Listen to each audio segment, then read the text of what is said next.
If you would like to speak, please sign up with Miss Verney. She's right up top. Please, she's waving her hand. So if you'd like to speak, please sign up with her. But we're going to get started. I see my colleague, Mr. Fioretto, coming down. Yeah, so we'll do that as that. Okay. We thank everyone for coming out. Ready, Sean? We're all set. All set? Yep. Well, ask Jim. After Jim's ready. You ready?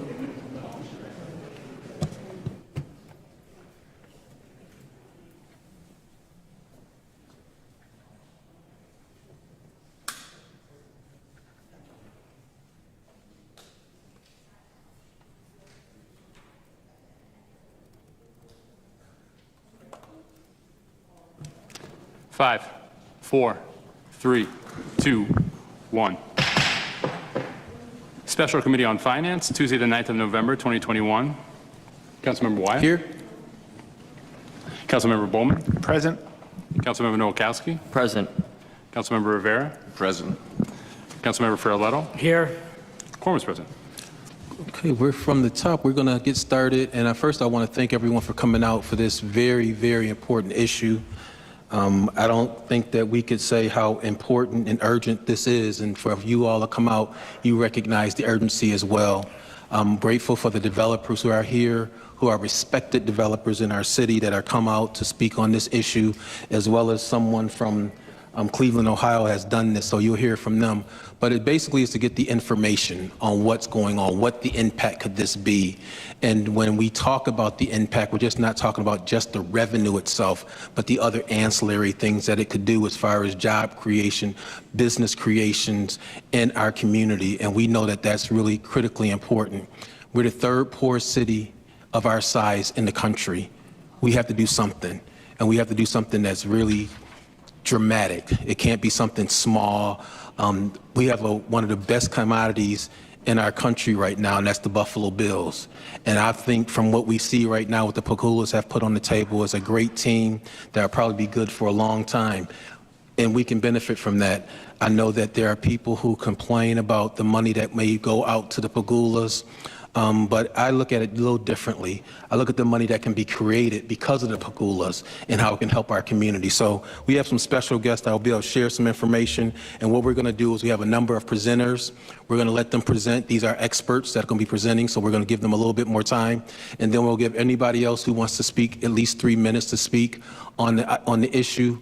And we just hope that you'll be very considerate of one another. This is not a debate. This is just a fact-gathering session.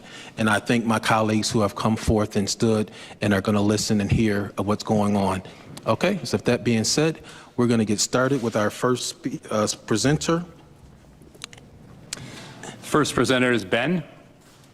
Ben, can you just say your name and everything? Because Ben is the founder and president, along with Mr. Termini, for the Bills in Buffalo. And so we want to thank you for what you've been doing as far as getting information out to the public. It's on you, Ben. Thank you, Councilman. I'll briefly just introduce ourselves, and then we do have a special guest that is going to be joining us via Zoom, and hopefully he's on there. My name is Benjamin Siegel. I am one of the co-founders for the Bills in Buffalo, which was really just a grassroots organization that was put together to try to keep the Bills or move the Bills to Buffalo. People on our committee, a lot of them aren't even for a new stadium, myself included. I think there's better ways to spend the money in the city. But if we're going to get a new stadium in Western New York, we might as well reap the benefits of that and place it downtown. I'm joined by Rocco Termini, president of Signature Development, who is responsible for the Lafayette Hotel, the renovation of the old FWS, now the Foundry Lofts, a number of restaurants, breweries, mixed-use tech spaces throughout the city.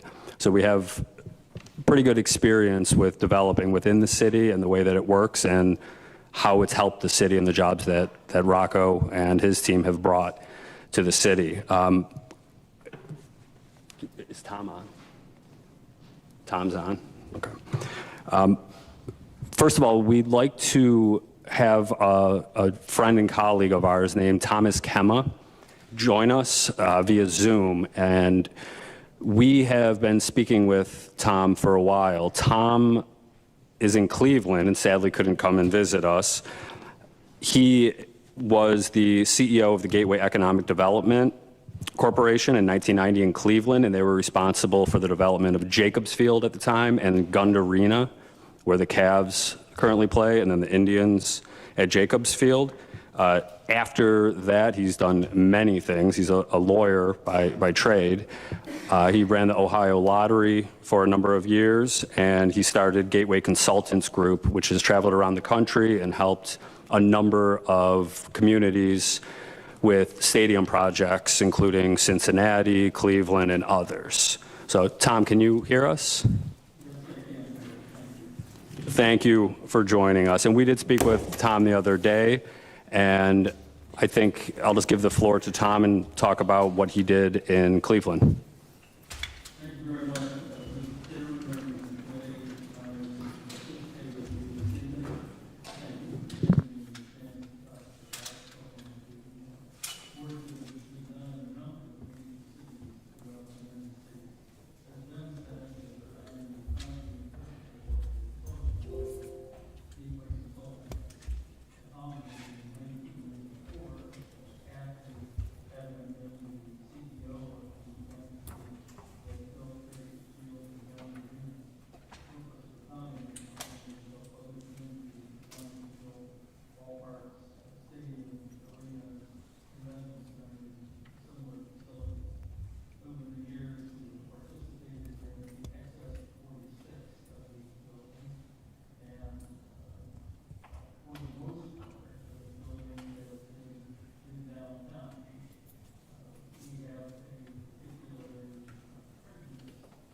Tom, can you hear me? Can you speak a little louder? We're going to try to amplify your voice a little bit because we can't really quite hear you.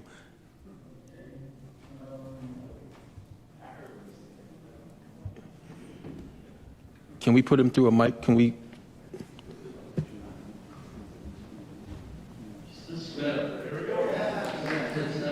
There you go. Yes, thank you. Yes, that's much better.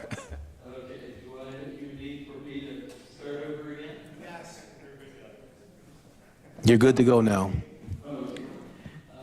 As I was saying, we, the consulting company, has been involved in some 46 projects throughout the United States, almost all of them in center cities. And the reason for that is we have this view that the right place to put public assembly facilities is in the heart of a city. And that is true for three reasons. One, it is only by putting those buildings in the heart of your community that you're going to generate an economic development spill-off. Two, it is a matter of equity. People from throughout the community can almost always get into the downtowns via public transportation. And this is almost always not possible in suburban locations. So giving people from throughout the community an opportunity not only to participate in the entertainment and sports event, but also to work in the venue and in the spin-off development that occurs is really important. And third, it is the best way to utilize existing infrastructure, particularly highways and parking, without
concentration of people coming into the community and a 365-day-a-year activity zone. That zone is now called the Historic Neighborhood. It is home not only to people living in the community, but also numerous restaurants, bars, retail establishments, offices, and other spin-off developments. By any measure, it has been a great success for Cleveland. Another example of citing a building like what you are proposing in your downtown is Paul Brown Stadium in Cincinnati. And it perhaps is an even better example of what I think your site allows for than Cleveland. Paul Brown Stadium is one end of a barbell, the other end is Great American Ballpark where the Cincinnati Reds play. In between is about 3/4 of a mile of lake or riverfront property that is developing. It's taken time, as these kind of projects always do, and Cincinnati was a little slower to develop than many, I think, in part because where it is located, the river tends to flood from time to time, so you have to spend extra money building bathtubs around buildings, so to speak. But development has occurred very vigorously now between the two stadiums, and I think you would see the same kind of result in your downtown. The fact is that if you build a football stadium out in the suburban community, you do not stimulate any economic development spin-off to speak of. Rarely will someone build a restaurant or a bar or some retail establishment just because of 12 events a year. But when you site these buildings in close proximity, such as what you could do downtown with your hockey arena and your minor league baseball park, you have the opportunity to have traffic and people throughout the entirety of the year. And that is what causes others in the community, developers in the community, to want to take the risk of opening up restaurants and bars, etc. It also is the case that people like to live where there's a lot of activity. And what you see in neighborhoods like the riverfront in Cincinnati and throughout the Gateway District in Cleveland is that activity leading to people wanting to reside in the neighborhood. I must say that in 1990, when I first became involved in these kind of projects,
funding mechanisms and financing STEM program if you are in downtown.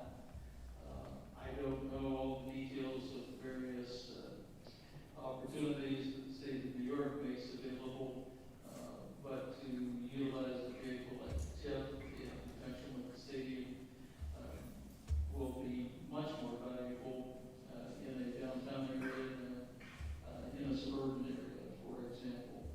So for all of those reasons, I think you should seriously consider trying to put your facility in the middle of your downtown neighborhood.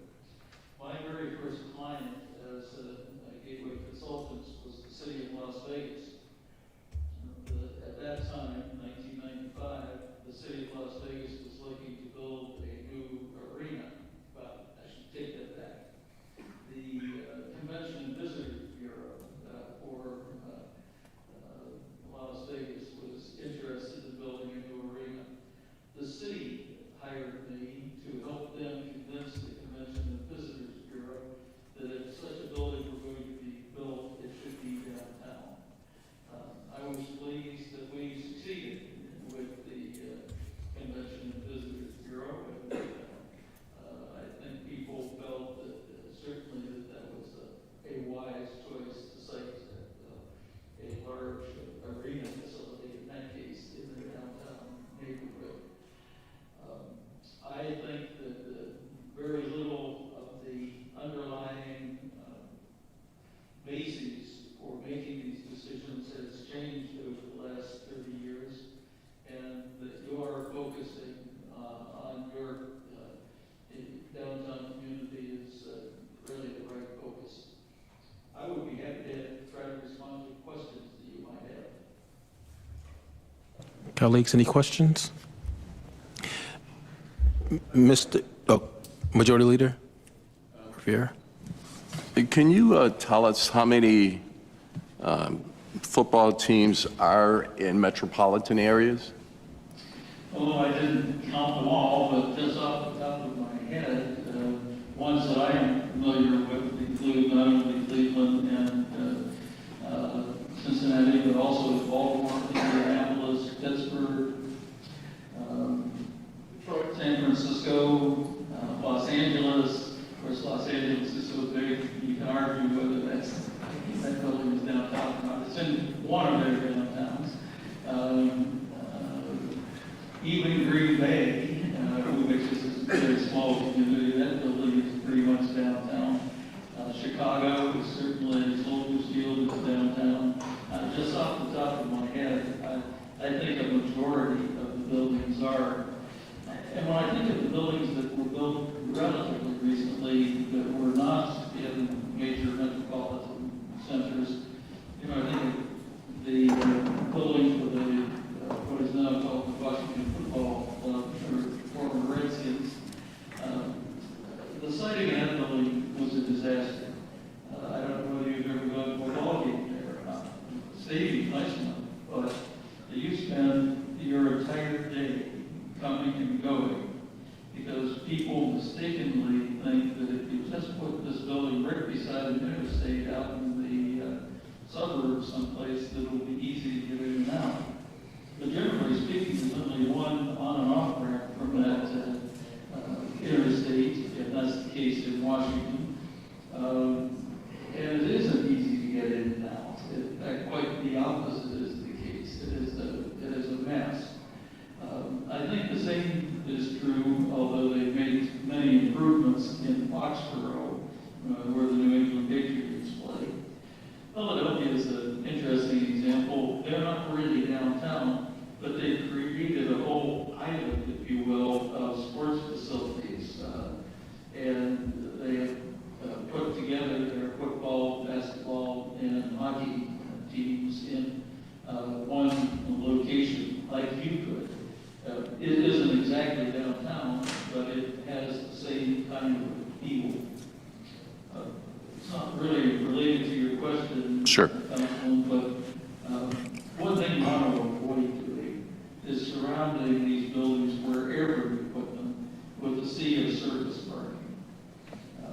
if you are looking to try to generate some spin-off economic development, the way to cause that not to happen is to create surface parking that becomes sort of a moat around the building.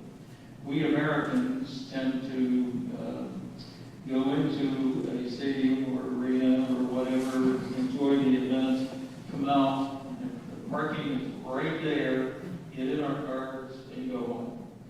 If instead you site the building such that the parking is a 5 to 10 minute walk from the entrance to the stadium, you then get people who will build restaurants and bars and retail within that zone, and we will, in fact, patronize those establishments before we get in the car to go home. So you need to take all of those things into consideration when you're doing the siting study. Thank you very much. I was in Cleveland over a month ago, and I was at Progressive Field, which is right next to the Rock and Roll Hall of Fame and not too far from the football field. And the economic impact that you mentioned is real. I mean, I saw the density there. Progressive Field was to capacity.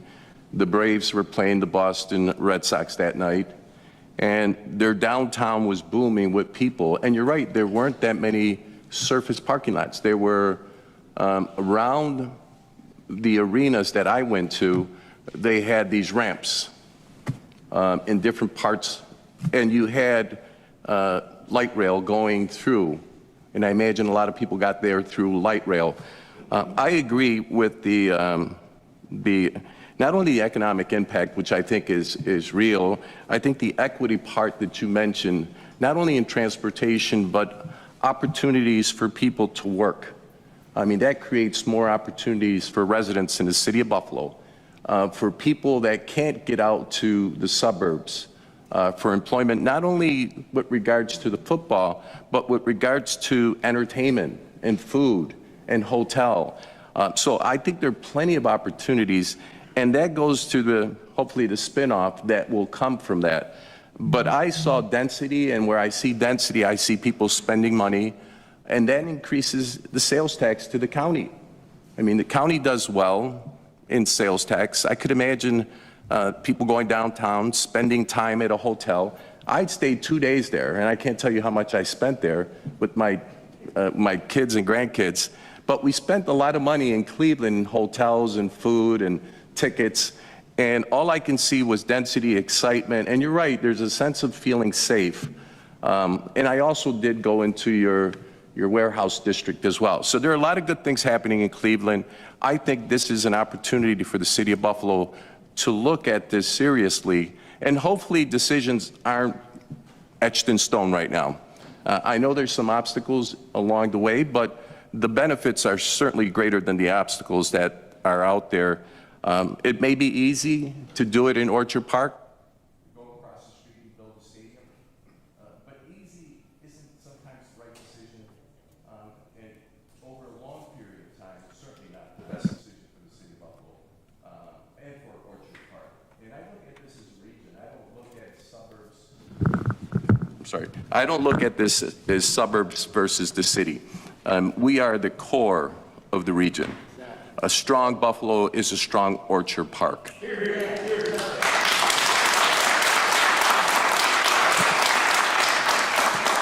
And nobody should feel threatened. I think that we should step up. And before Governor Cuomo left, when he talked about the football stadium, he was looking at downtown. He was looking at downtown. I would like the Pagulas, whose support is critically important in this whole process, to take a good look at the city of Buffalo. They've invested, they're trailblazers. Harbor Center, the hotel, they bought properties downtown. This is just perfect for them, and hopefully they'll listen to us. We're residents, 1/3 of the county of Erie. We make up 1/3, so we want the county executive to listen to us as well and take into consideration. And it shouldn't be about how much money Buffalo is going to bring to the table. And I agree, because we don't ask how much is Hamburg going to bring to the table, or how much is Orchard Park going to bring to the table, or anybody else for that matter. We're 1/3 of the county, and I think they should look at us that way as well. And I hope that the county executive and our legislatures, who are going to be holding meetings in the near future, would look carefully at the information that's being provided to us, not only from experts that have been involved, but also from the business community, trailblazers who are investing in the city of Buffalo. And I thank them for doing that, and I look forward to hearing from them. Thank you.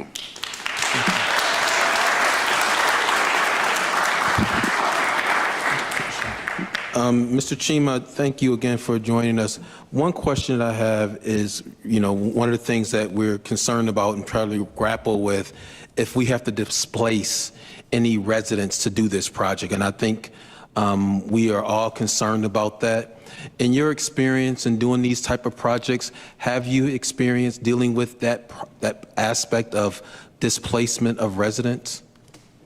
Well, in Cleveland, we did not have residents that we displaced, but there were businesses, and of course, we made accommodations for that to move the businesses elsewhere. Likewise, in Cincinnati, when we did Paul Brown Stadium, there really were not residents that were living in that immediate neighborhood, but their entire central market was on that site, and that market had to be moved, and that was a major issue. It resulted in a cost of the project of about $70 million. So, yes, I've been involved in the relocation of businesses more than we have residents per se. I think you were right in being very sensitive to that. That is a critical issue, and I think it's really how one goes about doing that. It also relates to the whole issue of gentrification and trying to ensure that people who live in neighborhoods that have been passed over or have not necessarily been paid attention to in the past, and all of a sudden they become hot commodities. How the people who are the existing residents take advantage of that influx of funding and the increased values of the property. And part of that, I think, goes to providing additional financial literacy to the residents so that people can understand what the opportunities are. And if they are going to get a value increase, how they can take advantage of that to educate their children or to improve their houses or whatever it may be. I think we just generally have not done a very good job at providing financial literacy information to communities. And then when an opportunity like this comes along, it seems that people only focus on the negative side of it, not the positive side. What would you recommend in addressing this? Because we have a development in our midst that would possibly be affected by it. What ideas would you, other than just the financial literacy, are there other ideas and maybe incentives that we could provide or present to those individuals? Sure, I think so. I think you should really consider, if people are going to be moved, providing some tax break for them, property tax abatement for some period of years to compensate for their having moved. I think you would want to work with banks to try to ensure that mortgage dollars are going to be available, and potentially using CRA and other mechanisms to try to subsidize some of that mortgage burden. You often forget about the moving costs, and if there are ways to find help to people for the move itself, I think all those things would be useful. I think one of the new things that you're seeing in these modern stadiums is housing incorporated, if not into the stadium, at least around the stadium. Last Saturday, for example, I went out to South Bend, Indiana for the Notre Dame Navy game, and I was in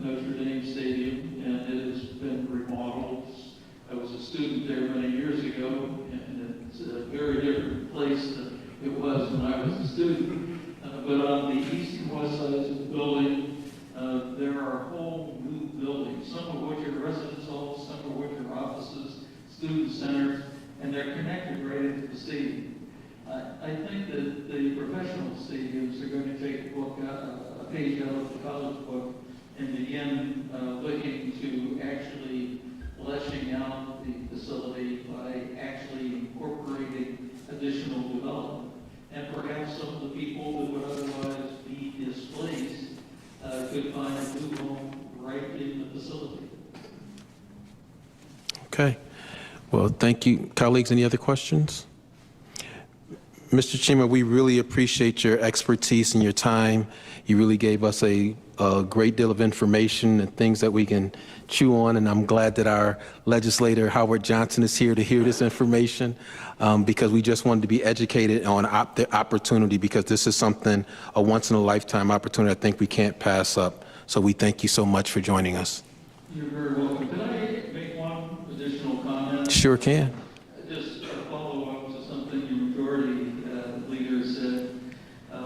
I am painfully aware that academic economists don't think it's a good value for the public to pay major shares of these large buildings. I happen to philosophically disagree with that.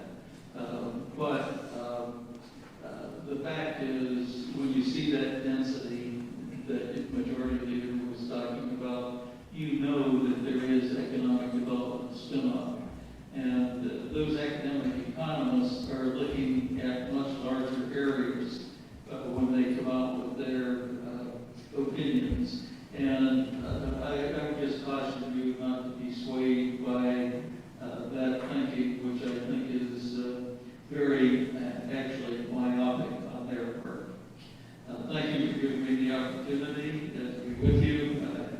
I'd love to talk about these kind of issues. I think they are important, and particularly in this post-pandemic era, we human beings like to socialize, and we want to come together, and sports and entertainment is one of the great ways that allows us to do that, and come together as a community. And you need to have a venue if you are going to have those activities available to the great bulk of the population. So thank you again. Okay. Thank you so much. You have a good evening. Back to you, Ben. Thank you, Tom, very much. So I didn't even get a chance to thank the council, by the way, for doing this, and especially Councilman Wyatt, who we've been in a lot of contact, talking a lot about this, and the leadership that the council has shown is really critical. We went into this on our own, not as a developer, architect, as citizens, Bills fans. To have you guys pass a resolution saying that it should be in the city is a huge first step. And we're going to build on that, and we're going to get to the county, and we're going to get to the state, and we're going to get to PSC, and we need to talk to everybody and have the experts, people that have actually done this, talk about how it can be done, because you hear a lot of, it can't be done. We don't have this. We need to do this. And they overcame a lot, and we can't fall behind Pittsburgh and Cleveland and Detroit and some of the other Rust Belt cities who are locating their stadiums downtown. By the way, Councilman, 16 stadiums are within 1 mile of downtown, by the way. I also want to just thank the executive committee for Bills in Buffalo. You guys have been busting your butts, doing everything you can to keep pushing this forward. So thank you so much for your efforts. And then Rocco, Termini, and myself sitting up here today, we're not here as property owners of anything in the area. We're not getting paid $1 for anything here. And you can ask my wife how exhausted I am with the hours that we've been putting in towards this. So we're only doing this as Bills fans. That's what we are. We have no vested interest in this.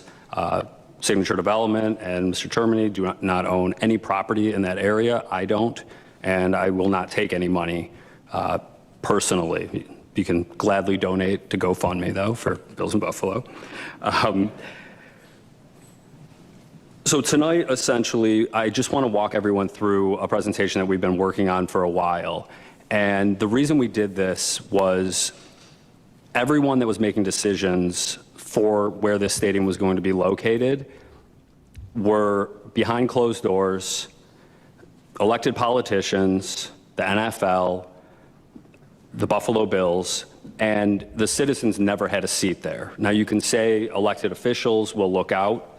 My elected official sitting in front of me, he doesn't have a say in this of moving the Bills to Buffalo. So we pretty much said we're just going to make our own table at this point. And if they won't invite us, we'll create our own conversation and we'll keep pushing the envelope as much as we can.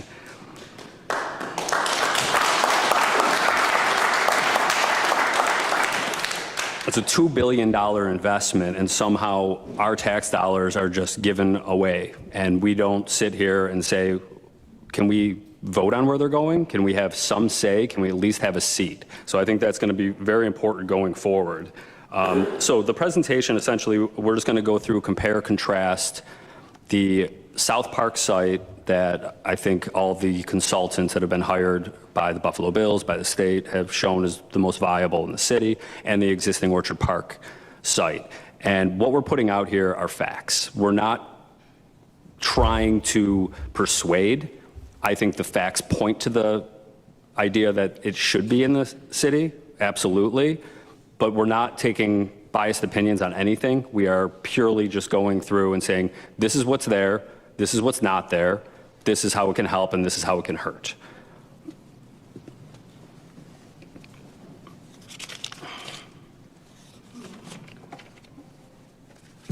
Is that ready? Oh, it's not on that one. It's over there. Just on the one? Okay. So the whole process began after the Common Council passed their resolution, and as a visual learner, I felt it was important to give a representation, something that people could look at that was visceral, that it's not just a pie in the sky. It's a physical building, again, pure representation. We don't need to do the Zubas, even though it would be fun. But again, it just helping people somewhat visualize what we have. We are showing a convention center. Again, if we're going to get the Bills to come to Buffalo, why not a convention center? I mean, it's a long shot at this point to get the Bills to move the stadium to the city. So if we're going to go for it, we got to go all in. It doesn't need to be integral to the project at all, but it does make sense to keep activity down there 365 days a year. And Mr. Termini will speak more to some of the sponsorship.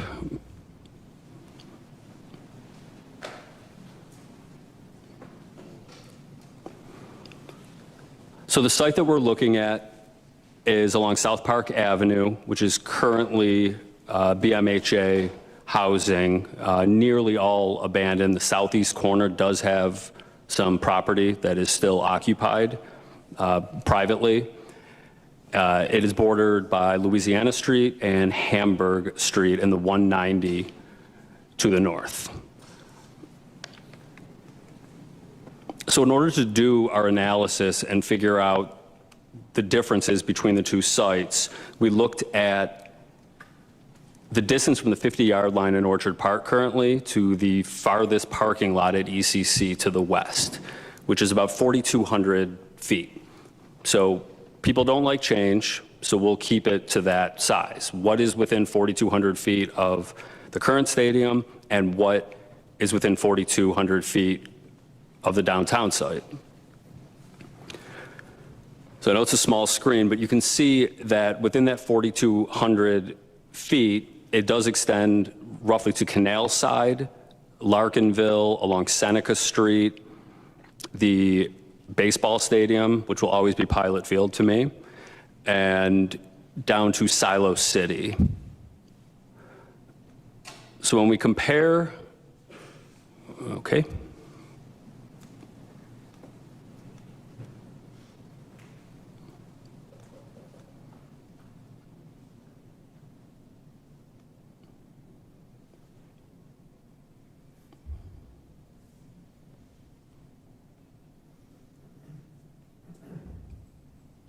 I know it's a big file. Is there anything you can do on your end? You're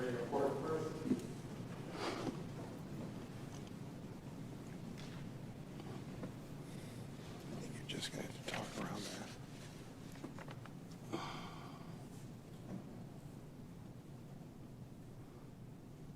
I can do it without the pictures.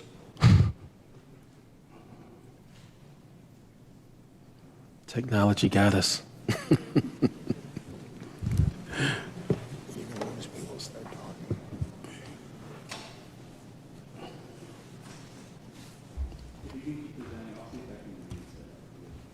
Sure. So the main issue that we've come across, and a lot of the people on social media, people I've spoken with, is the concern of parking.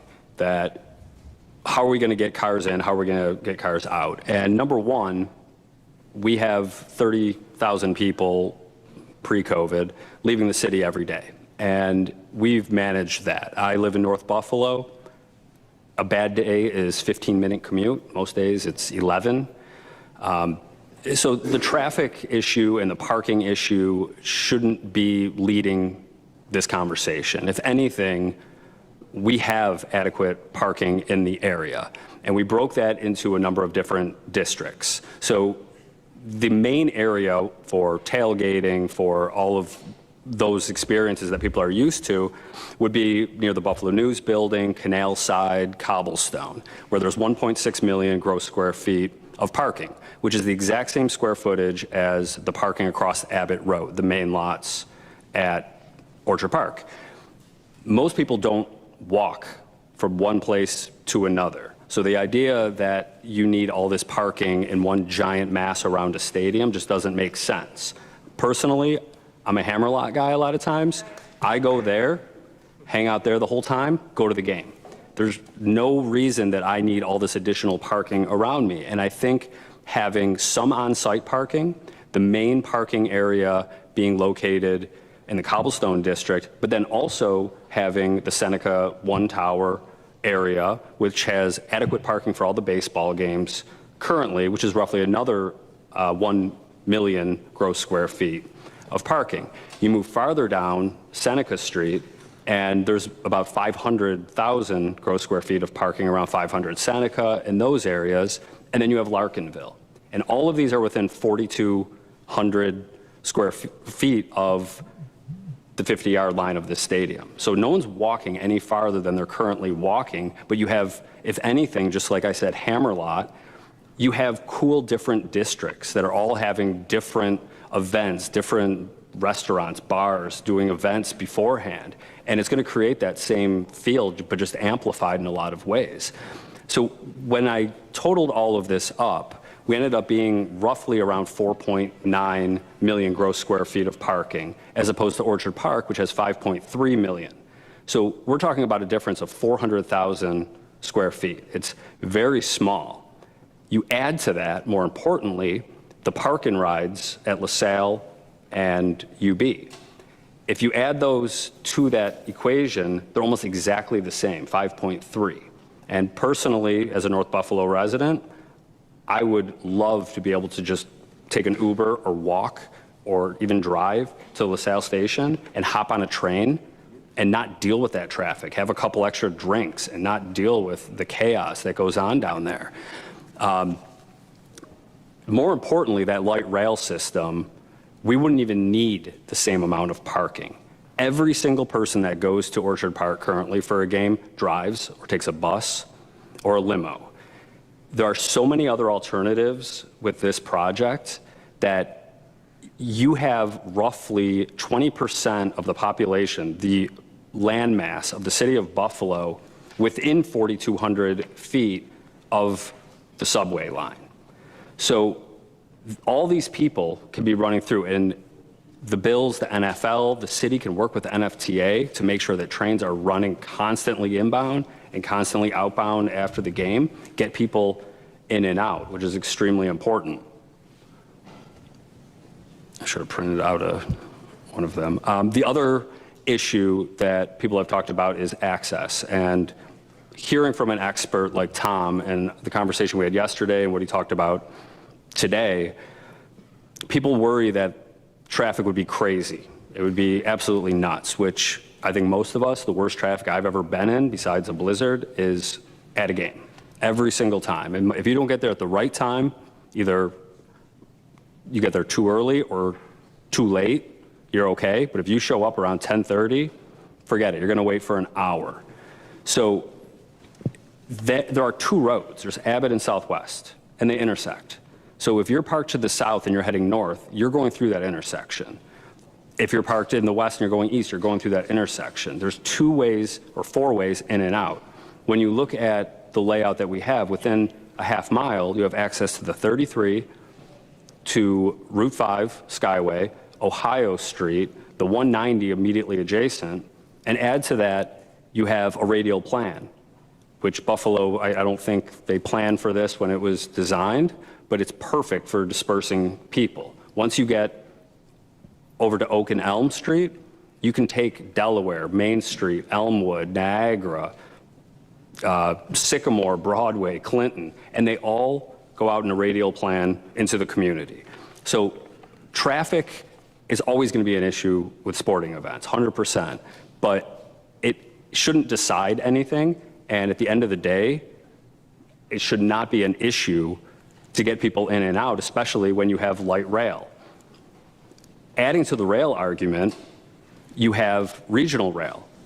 We have a beautiful new downtown Amtrak station, and currently 20% of attendance at games are Canadian. And luckily, that's going to come back soon with the border opening. There's a lot of money there. There's a lot of money in Toronto. There's a lot of money in Hamilton, even St. Catharines, Niagara Falls. We have to think of ourselves as cross-border partners with that area. Just because there's a border doesn't mean that they're not part of our economy. Rocco brought up to me 88.7 WBFO, the idea that it's Buffalo-Toronto public media. And it's one of the first times we've seen that where it's thought of as a region. It's not separate countries, separate states and provinces. It's one region, one economic region. So we have ideas of running a train down, which there's a great graphic for. I'll post this on social media, Bills in Buffalo, the presentation for everyone. A train that would leave Toronto at 8 o'clock in the morning and get to the station within 4,200 feet of the stadium, go to the game, get back on the train, go back to Toronto. The hotels that are in the area, there's 12 hotels that are either within a quarter mile of the light rail or within a quarter mile of the stadium currently. There's maybe a motel in Orchard Park. Restaurants, there are 6 restaurants, bars within that 4,200-foot radius in Orchard Park currently. There are 37 restaurants, bars, breweries, distilleries within that same radius, and assuming that the Bills do come to Buffalo, I'm sure there would be more, a true entertainment district.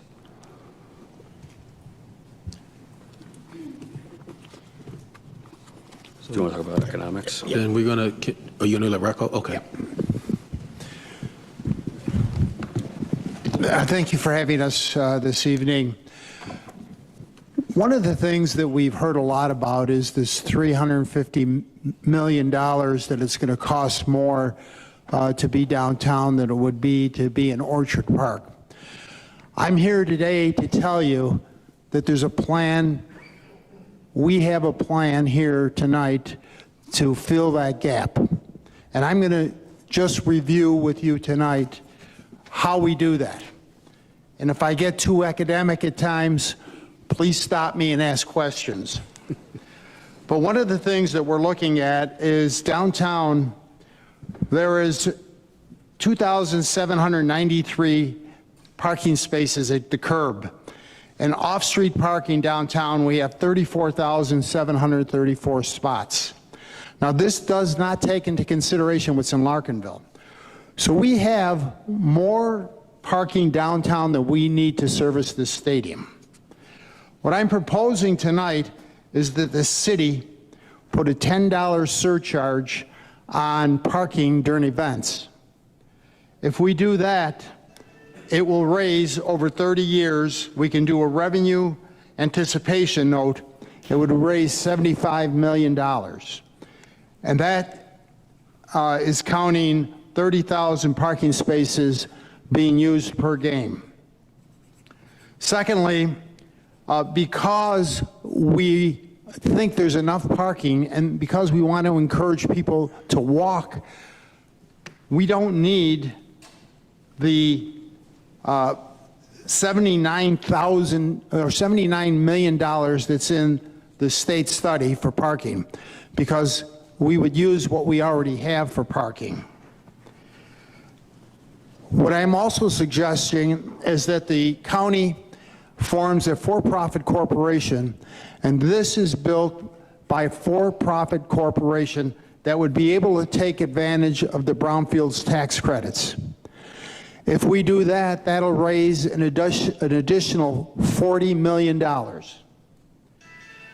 In addition to that, because we are a for-profit corporation, we can monetize the depreciation and sell it to a corporation. What we would do is 99% of the for-profit corporation would be sold to a company that can use the credits. 1% would remain with the county. This type of arrangement is done daily with historic tax credits. The same thing can be done with depreciation and brownfields tax credits. We also, because there's not going to be as much parking, or there'll be no parking down at the stadium, there's $10 million in the state's budget for stormwater detention. You will not need that because we won't have all those hard surfaces for the stormwater detention. The city will also be getting around $350,000 a year in sales tax for this project. I'm proposing that we monetize that and do a sales tax anticipation note, and that can raise an additional $7.5 million. The downtown development, according to the report done by the state, will also produce an additional $53 million a year. Now, if you add those all up, it's cheaper to put a stadium in downtown Buffalo than it is to put it in Orchard Park.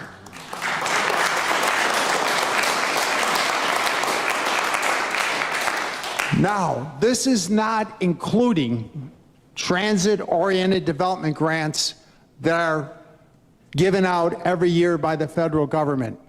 And if you were to look up in a dictionary, transit-oriented development, a picture of this stadium would be in that dictionary, because this is the perfect idea for transit-oriented development. We've been talking about this for 25 years. How do we use our light rail transit? This is how we use it to get to a stadium. There also is infrastructure grants that we can use to fund some of these expenses. All told, there are opportunities here that we need to take, because if we don't use them as a community, they're only going to be used by some other community in this country. Let's get our fair share.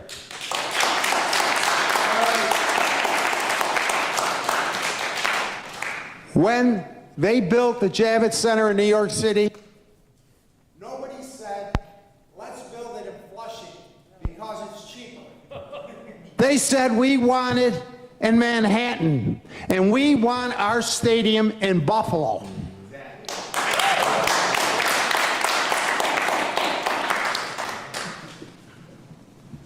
History is filled with almost moments. Don't make this our almost moment. Thank you. Thank you.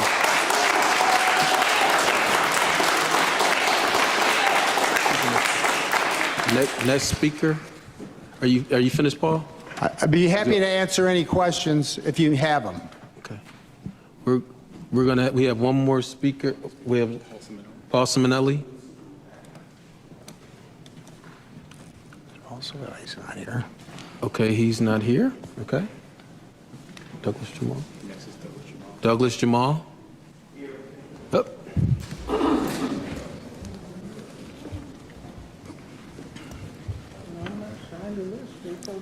Thank you, Council. Thank you. I'm going Ben. to Thank post you. that for everyone to look at as well. Okay, thank you, Ben, thank you, Mr. Termini. Our finance people have to get in contact with you, Mr. Termini. Good evening, everybody. How you doing? How are you today? Fine, thank you. Listening to Rocco, who I have the utmost amount of respect for, regarding a stadium downtown and regarding a stadium obviously in Orchard Park. We don't own the team.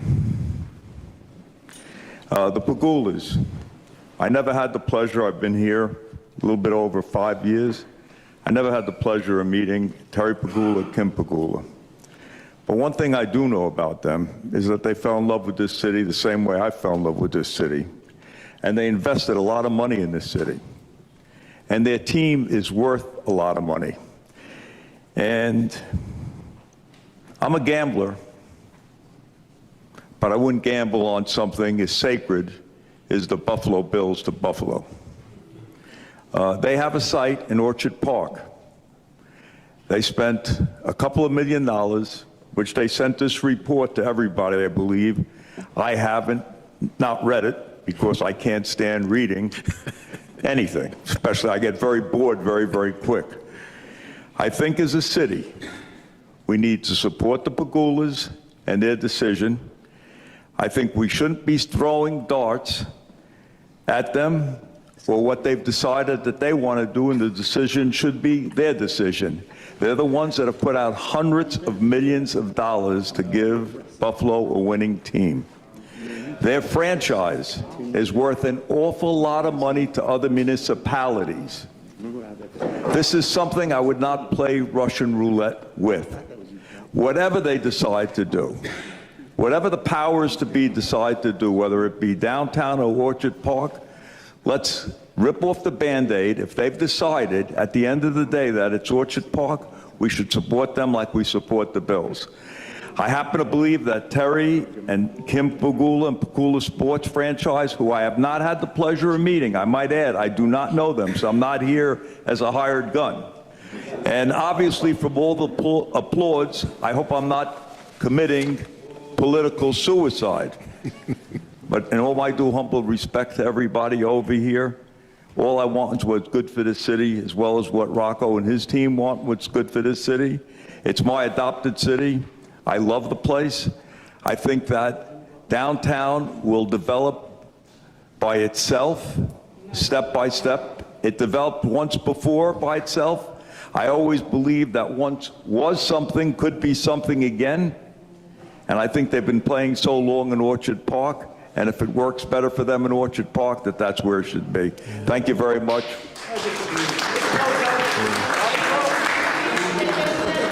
Yeah, Mr. Rivera. Thank you, Mr. Jamal. Thank you very much. No comments? I was going to ask him a question. He had a He question for you. mentioned- He's coming back. He's coming back. There you go. Thank you. Thank you. You prefaced everything by saying that the Buffalo Bills, that this was a gamble. And we don't know at the end of the day what the decision is going to be, but we certainly look to you as a developer, a trailblazer, somebody who's invested tens of millions of dollars in downtown Buffalo, whether it's One Seneca, former police headquarters, the Mahoney Building, and other developments that you have right in the heart of downtown Buffalo. You mentioned that it's up to the Pagulas, but we're asking you, as a trailblazer, somebody that has done business in the city, that has adopted the city, as you said. You've invested quite a bit in the city. I'm curious to know what your feelings, not what Pagula's feelings are. It's their decision at the end of the day, but your feeling, your gut feeling, what you really believe in is the right decision. Because I can live with the Pagulas making their decision, and if it's in Orchard Park, if it's a political decision and it's in Orchard Park, that's fine. But to you as a trailblazer, somebody who's invested in the city, I want to know what your feeling is as a developer, not what the Pagulas are thinking or what their final decision is going to be. We're asking you as a developer, as a trailblazer in the city of Buffalo, what your feeling is. My feelings are the Pagulas are looking at this for the betterment of the entire community. I feel displacing 700 or so residents and businesses where the proposed stadium is going to go, you're opening up Pandora's box, and it's going to take forever to get done. I think we should leave well enough alone, and I think, not the Pagulas, I think this is going to be an NFL decision, a state decision, a county decision, a city decision. I'm not best to discuss that because I don't know that much about it. You know, all I know is first down, second down, third down, fourth down, touchdown, field goal, you know, a little bit of that, you know, but you're out of my league. I mean, I'm a city guy that builds a building, fixes a building, but I understand. I don't buy $20 beers and $10, I understand. you know, It's not what you feel. It's yeah, what, I really am not. It's not what you feel, and you're not willing to let us know what you feel. You're willing to let us know what the Pagulas are feeling. And that's fine. I wanted to know what your position is based on economics, based on potential for downtown Buffalo, what it means for downtown Buffalo. If the Pagulas make the decision to stay out there, we'll go and watch the Bills play out there. But as a developer in the city of Buffalo who has a vision, I think, that you are one of the few people that have come into the city with some vision that's taken on projects that nobody else would take on. And that's one of the reasons we respect you, and we've asked you to come here because we respect you and the conversations that we had prior to today as well. So I wanted to know what your feeling was, not what the Pagulas are thinking or how they're feeling or, you know, yeah, at the end of the day, they have control of their future. Whatever they decide is fine. We just want an open process where everything is considered, including the points that many people have made here today. And we look to people like you and Rocco Termini and other investors and other developers that have come into the city and has, you know, you could have invested anywhere else. Okay, I'm going to answer the question to the best of my ability. I believe what I heard today was a lot of different things, a lot of hoops to jump through to get to where we have to go. A lot of them, quite a bit of them. I don't think it's going to be a simple process, and I think that, you know, they invested, I think, a lot of money in the stadium, the Hallmark Stadium that they're in right now. I think everyone agreed that the stadium needs a lot more money to be workable. They have an adjacent site next door to that stadium, so the economics, they're going to have to go get help from state, government, this, that, to build the stadium. And I think that that's a much easier path. And I think that we just have to rip the Band-Aid off and get down the road. It's worked very, very well for all these years.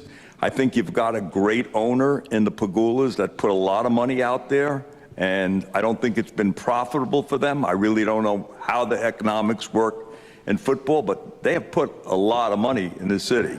And Thank you. Mr. Chairman. I don't know this business.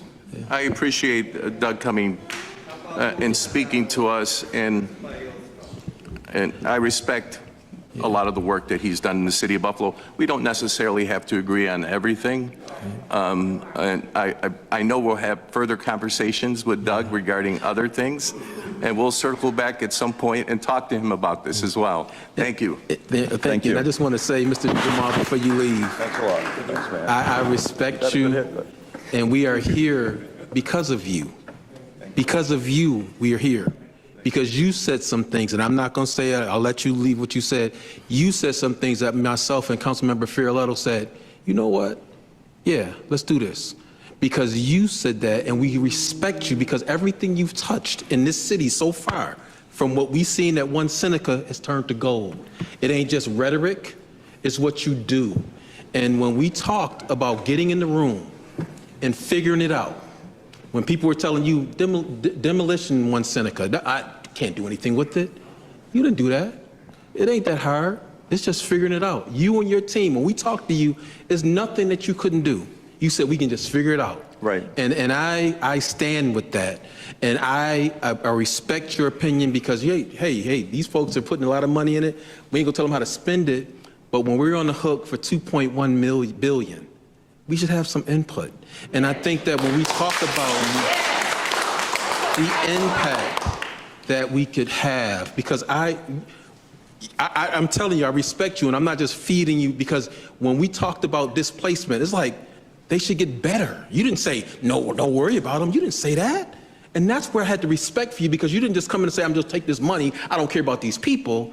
You're like, I do care about these people. And even when Mr. Chima spoke, he said, oh yeah, we gotta have that conversation. Because some folks think that this is just gonna be done and we don't care about them, and that's not how we're trying to roll with it. But I know the economics and how it can help poor people in our community that we can't help as well right now. And that's where I'm coming from. It ain't, okay, like I said, and I'm gonna say it over and over, I don't care how much money they make. But as long as that money can help others in my community that are suffering, they wanna start small businesses, they have opportunities, that's what I wanna see. So the money thing don't bother me, because if we gotta spend 2.1 million or 2.5 billion, let's spend it. As long as there's, like he said, Mr. Chima talked about economic spinoff, and we can make one of those areas where we can have small businesses for minorities. The bill should be able to work for us too. So again, I don't care about what the Fagulas make. I'm good with it all day. But it should be something for our community, and I don't think that we can do that any other way. I don't see any other venues. Canal Side is Canal Side, but it's not a destination that someone's gonna come for weeks. But when the bills come and we have different events that take place, when we have a closed dome, where we have concerts and other things that again generate revenues, not just the 8 games the Bills play at home, that's significant. And I think the Common Council came forth and put forth an agenda because we understood the importance of this time. We may never get this time again. So if we pass this over saying, oh, it's too hard, it's too, we're advocating our responsibilities as elected officials, as city electeds. And so I respect very much what you had to say, because if it wasn't for you, we wouldn't be here today. And I'm telling you the truth. I respected what you said, because when you talked about those people, right, and you didn't just say displace them, who cares? You ain't say that. And that's where my respect came. I'm like, okay. Thank you. So I appreciate your comments. Thank you. Thank you. Next speaker.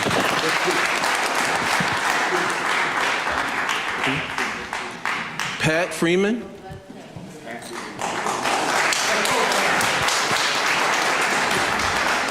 Now, I'm going to say this because I'm going to give credit where credit is due. Mr. Freeman was ahead of his time when he was talking about this stadium and the development. And I guess I can say that if we had stayed on his path, we might be in a better situation right now, but we didn't. So with that being said, Mr. Freeman, the floor is yours. Thank you, Mr. Chairman, council members, legislator, former county legislator, candidates, developers, people. I hope Mr. Jamal did not leave. Mr. Termini, respect you. I have worked on the concept of a downtown stadium since 1998. And I just wanted to make sure that the council record is accurate. This was put into the council record 2012. I believe, Mr. Chairman, you were the chairman, no, you were the chief of staff. Chief of staff, yeah. There we go. But we had a unanimous resolution for support of a downtown stadium And I worked on that, and I've continued to work on it. It can be done, but we need to do it where it's responsible to the citizens, responsible to the business community, responsible to the county, the state, the owners of the professional team, and the NFL. I want to tell you something. I've covered the NFL for 28 years. There's only 2 stadiums I have not covered a game in. That is Sophie Stadium in LA and Green Bay Stadium. All others I've covered, and I've covered 21 Super Bowls. That is the last networking event of the NFL. At that time, I had the pleasure of interviewing Roger Goodell and Jerry Jones. I have interviewed over 700 players. I have met people from all over the world. Most of the stadiums, like they said, 16 are in downtown areas. But you have to do a little bit more than just a stadium. Buffalo is a unique place. It is a border city. It has unique opportunities that can benefit all. I worked with HKS Incorporated, who built the stadium in Minnesota, the stadium in Dallas, the stadium in Indianapolis, and the new stadium in LA. They did our initial renderings for the waterfront stadium.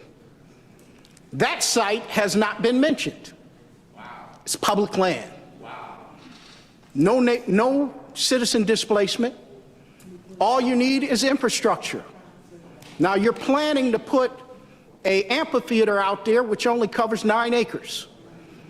You can still do that on the outer harbor. Now the outer harbor is owned by the city of Buffalo. If the Common Council and the current mayor would enforce the sunset provision, you would take back Canal Side and the entire waterfront from the state of New York. Why are they telling you how to run your property? That's what we elect you to do. That's something that has not been discussed. In that state study, Mr. Termini, the bills do generate money. There's no question about that. But the bills receive $28 million in tax subsidy. So that $27 million that they said they generate is negated by $1 million. But that doesn't count for all the things that they do. That's a fact. I have proposed with a group, we are not site preferenced. We would take the site that we're given, give that to engineers, make it work. What I have here, I think I sent this to you earlier, is a workup of the same site with similar ideas, convention center, apartments, businesses, high-rise condos, shops, and different ancillary tenants. The problem with that site is the legal encumbrances. That's the problem. Time is not on your side. That's something that's true. Most developers, am I right, Mr. Termini, like to develop sites with not too many legal encumbrances. We go for the easier venture that we can have less overhead in getting to a product from, or a project from A to B. I say don't settle on one site. You can make it work. The Outer Harbor site belongs to the city of Buffalo. There's not that much development out there. You can include the amphitheater in your development. All you have to do is connect Louisiana, Michigan, and Chicago. You talked about the light rail. It's only 3/4 of a mile from its ending to the Outer Harbor. All you have to do is lengthen the tracks out there and build a station. Boom, your light rail has just extended itself. And you use each station along the way as a tailgating site like they do in Cleveland. All due respect to the gentleman you had from Cleveland, it has to be more than just a stadium. It has to be something that encompasses 365 days a year. Our plan is to do it with private money. I am in the process of attempting to do that now, but time is not on my side. I think we can do this with private money and government provide what government does, infrastructure over the length of the build out. I am willing to work with anybody to get this done. But that stadium in Orchard Park loses money. The Pagulas are now going to receive, all NFL teams have profit sharing. In other words, the gate at the stadium is split on the general side 60-40, right? The suites are 100% theirs. The big money, as you've seen with this pandemic, is they don't need anybody in the building to make money. They still made a profit. That comes with the television contract, which is about to go to $321 million per year. And as the previous speakers have said, we have never taken advantage of our relationship and proximity to the border of Canada. Part of our plan is to create that business relationship like others have talked about. Now, I say for the record, this should already be, we turned over 3,000 signatures to the Common Council. That should be in the record. A letter written by then Council President Richard Fontana, Majority Leader Damone Smith, South District Council Member Chris Scanlon to Roger Goodell. That should be in the record. Over 48 organizations around this city and those 3,000 petitions were turned over.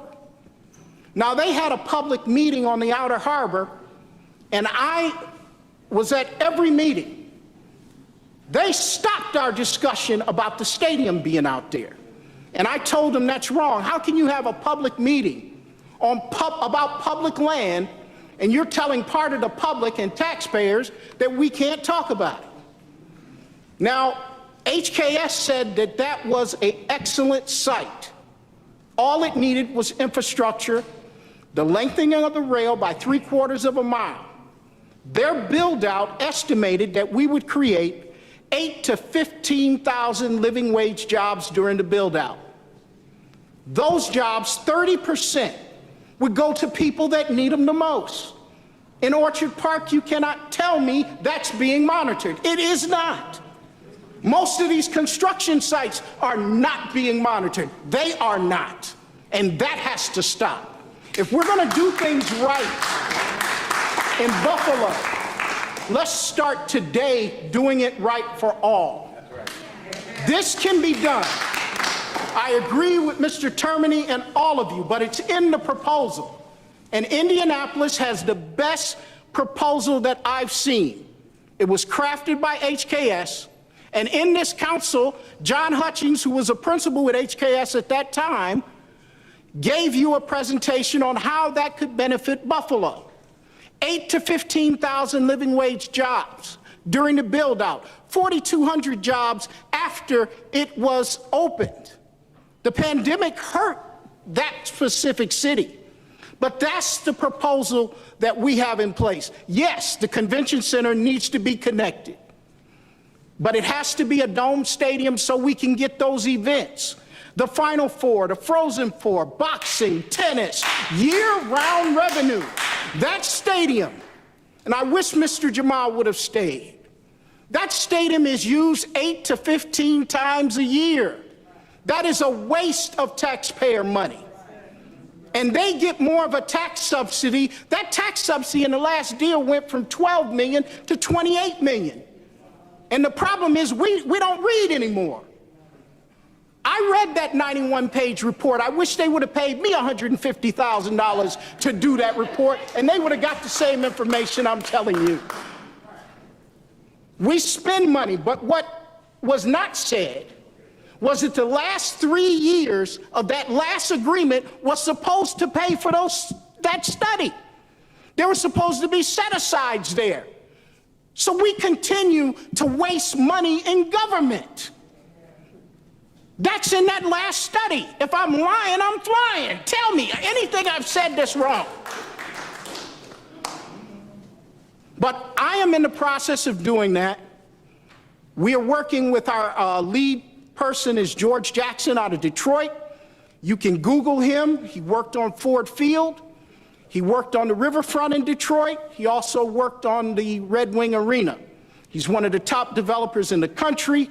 He was the featured speaker here a few years ago when the Urban Land Institute had a meeting on Delaware. And I say to you, yes, the Pagulas play a major part in the decision, but you have to understand how leagues work. Leagues give you a franchise license. The league is the ultimate decision maker. Did you know that that lease that was approved close to 9 years ago now? It was rejected by the NFL 12 times. Rejected and sent back. So it's the NFL that has the ultimate decision. Also, with our plan, Mr. Termini, we would like it connected to the rail so we can invite the University of New York at Buffalo to play there. That's your other ancillary tenant. That's what they do in Pittsburgh. When you go into Heinz Field, there are locker rooms for the University of Pittsburgh and locker rooms and post-media places for the Pittsburgh Steelers. We need to do that here also. University of New York at Buffalo is playing in an inadequate stadium. We would make sure that this facility is up to the standard of not only the NFL, but also ESPN and NCAA requirements. That is a mandate. Now, I can go further with this. I know there are other people that want to speak, but I am prepared to talk for 10 years on this because I've done 23. And I'm willing to work with anybody on this. And Mr. Rivera, you know that I've spoken here many times. I respect you. You do a tremendous job. You all do. Mr. Farrelletto, you're my councilman. And I told you that I don't share microphones, but I'll do it today for Buffalo. Mr. Wyatt, Councilman Wyatt, I thank you. All of this is in the record of the City Council. What I sent you, I asked that you put that in the record because I do write periodic articles on this topic. I'm willing to work with anybody on this. And this particular workup for that site, if you look at the date, it says 2015. So I've continued to work on this since 1998, when very little people would listen. And I told them in 2012 that all you're doing in putting money into that stadium, and I'm not faulting anybody, you're just kicking a can down the road that eventually you're going to have to answer the bell. This is the best opportunity we have.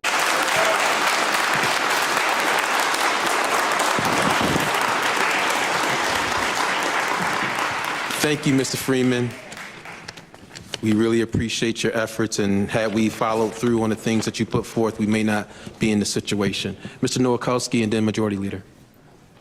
Thank you, Mr. Chair. Mr. Nowakowski, just before you begin, after the Majority Leader speaks, then we'll have the public session portion of this. Okay. Right, we'll give the audience 3 minutes, so we'll give Mr. Nowakowski speak, and then we'll call up the first person. Can you just give the first name? First name is John Lee, And who's the next one? and after that, it's Patrick Freeman, So we have two, well, Pat already spoke. Lamont Glover. Okay, so we have two locations where you can speak, so we can alternate, and Mr. Nowakowski, it's on you. Thank you, Mr. Chair. We have had good discussions, you and I, regarding this and the resolution that was passed by the council, and that there were multiple locations within that resolution of downtown. And words matter. Downtown has, a geographical location and boundaries. I certainly, think that downtown is, neighborhoods and area covering the west of Michigan Avenue, and don't know how far that expands. And two things can be true at the same time. We can talk about bringing the bills into downtown Buffalo, but also raise concerns, neighborhood concerns of certain locations. And that's what I'm going to do today. And I really wanted to make sure that I was clear and concise, so I was able to put my fingers to keys and to create a more concise and accurate depiction of where I'm at with this and with the discussion, just in particular of the South Park location. As you are aware, the proposed location by Mr. Siegel and others who are great individuals and pleasant to deal with, are raising the conversations of the stadium in my district. My remarks are no such aspersion on them as individuals. It's just to critique and provide analysis on that location. But today I must accurately and diligently present the facts on the behalf of my district that do not fully correspond to the assessments made by the presentation today in regards to the South Park location.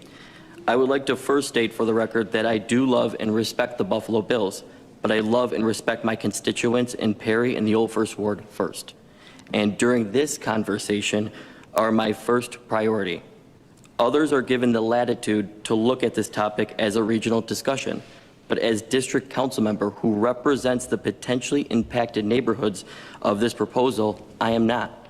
Therefore, my scrutiny is based on the impacts on the neighborhood level, who I must remind everyone should be the first in any conversations of such proposals. I was elected to represent these people and to have their back, and I take that pretty seriously. I want to express my initial frustration. I feel that my constituents have been overlooked and ignored during the coverage and following conversations of the proposal of this site. Picture yourselves watching the evening news when where you live and call home is being debated for a stadium. Somewhere where you have lived for generations or where you are raising your family, easily cast as secondary to a relocation of a stadium, must make you feel this big and dispensable. I can imagine it also gives feelings of fear and anxiety. Today, I hope the practical analysis I provide clears up that anxiety. This conversation is also a larger one of how we as a region talk about poor people within the lexicon of our city, neighborhood planning, and redevelopments. Now, to provide accuracy and clarity of this proposed site to the South Park location, I would like to divulge into a few. Yes, it is correct that there are vacant and abandoned structures at Perry. That is well known and visible. They have been vacant for many years, long before being a member of the council. In fact, according to BMHA, who I spoke to last week, this would displace over 600 people immediately who reside in the occupied units neighboring the vacant ones. All of these units are simply just not vacant.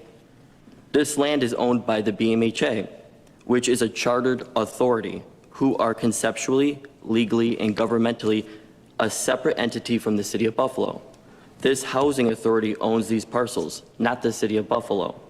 I have not seen anywhere added in the proposals $15 to $20 million to rebuild housing structures for the potentially displaced residents. There is a federal relocation law passed by the United States Congress in the 1970s that governs the process of relocating individuals if proposed displacement was to occur in any fashion. The last I have spoken to BMHA, this site proposal was never brought to their attention or brought into their conversation regarding these proposals. As you can see from what I've already referenced, they would be a key player in any potential proposal conversations with years of work that would need to go in to make this site a reality. It has also been published that the Buffalo Municipal Housing Authority has been working on a $250 million project to redevelop 3 BMHA complexes. Perry is one slated for overhaul for redevelopment within that $250 million project. This planning process is underway and not mentioned at all when this location is discussed in reference to the stadium.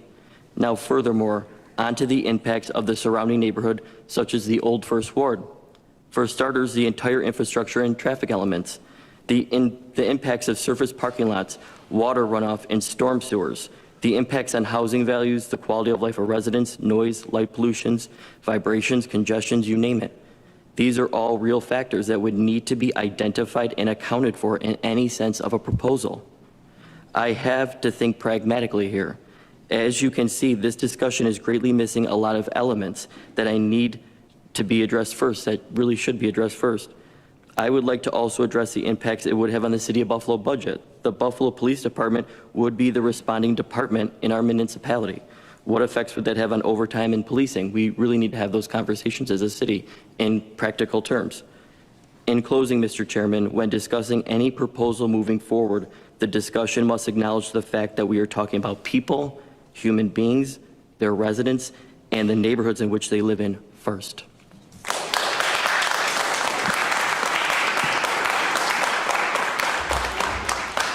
That's why you're the Fillmore District Council member.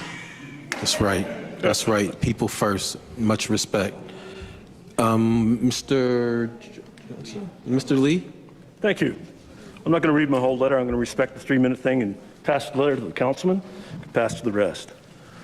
My name is John Lee. I'm a resident of Buffalo. I'm also a licensed psychologist and a national diversity consultant on economic justice and racial equity. What I heard tonight was an exciting appeal to seeing this as an opportunity for economic and racial justice. I think that, wow, what an opportunity. Let's really look at this closely, and let's keep it a public conversation. Even if public money ends up funding it, they know the public opinion is important. Anyway, let me go to the letter. I moved to Buffalo 3 years ago before the COVID pandemic and attended a Bills tailgate and game. I appreciated the tradition in Orchard Park, and I know that many people, most of whom live in the suburbs of Buffalo, don't want it to change. However, most of my life was spent in Michigan, where I experienced the Detroit Pistons of the NBA, the Detroit Lions of the NFL successfully moved to the suburbs. They were once in the Palace of Auburn Hills and the Silver Dome in Pontiac, and I've been to all those facilities. They're all in downtown Detroit now.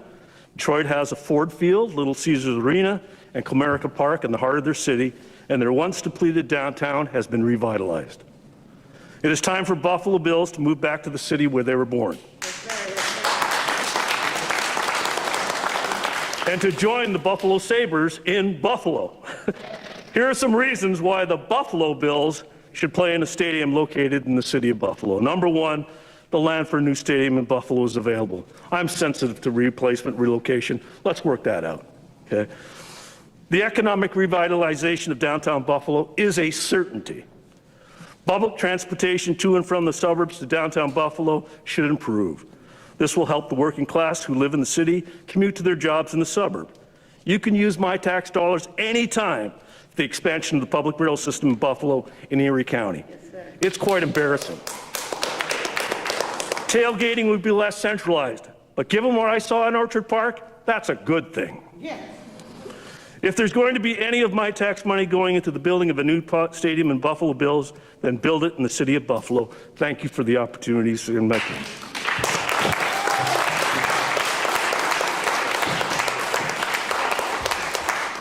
Mr. Glover?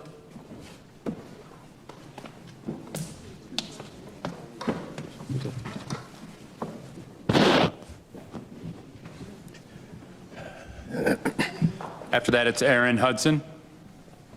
Good afternoon. With protocol being set, I'd like to say hello to everyone. I've been born and raised in this city all my life. I've been in the old rock pile, throwing peanuts, popcorn, making a living wage in the early 60s and 60s. A lot of facts have been brought to our attention today. One fact that hasn't been mentioned is division. This city has been divided a long time. It's bad that I have to say that, but it must be said. Division cannot happen. We're in a position now to take advantage of an opportunity that won't come along anymore. This is an opportunity that we need to take advantage of. The facts have spoken today as to why we need a downtown stadium.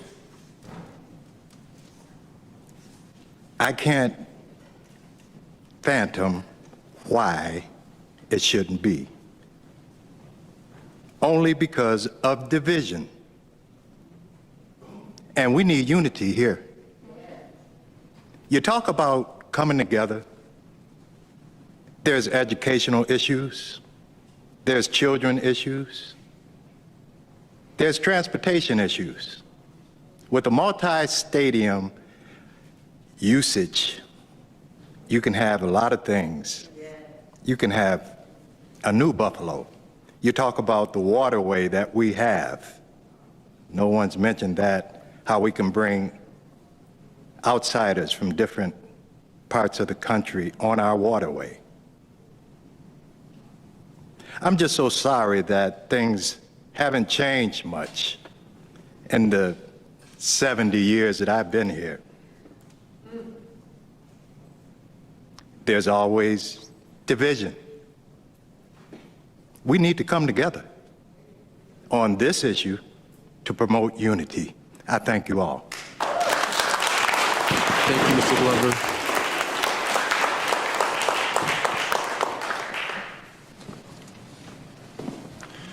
Aaron Hudson, and next is Jim Castiglione.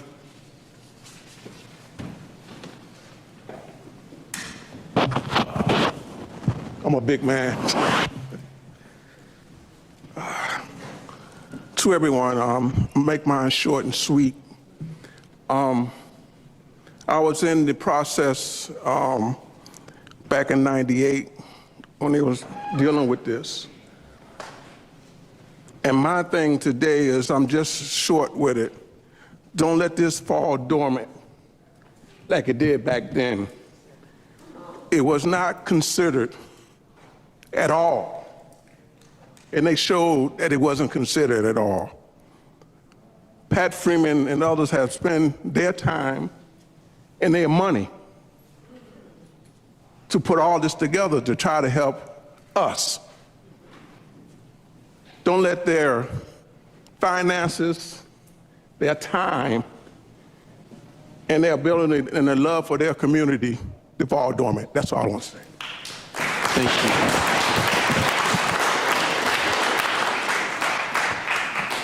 Jim Castiglione, followed by Wayne Solomon. Thank you. We have a lively group here, and You can sit, Mr. You can sit. Pardon? Oh, and a lot of spunk.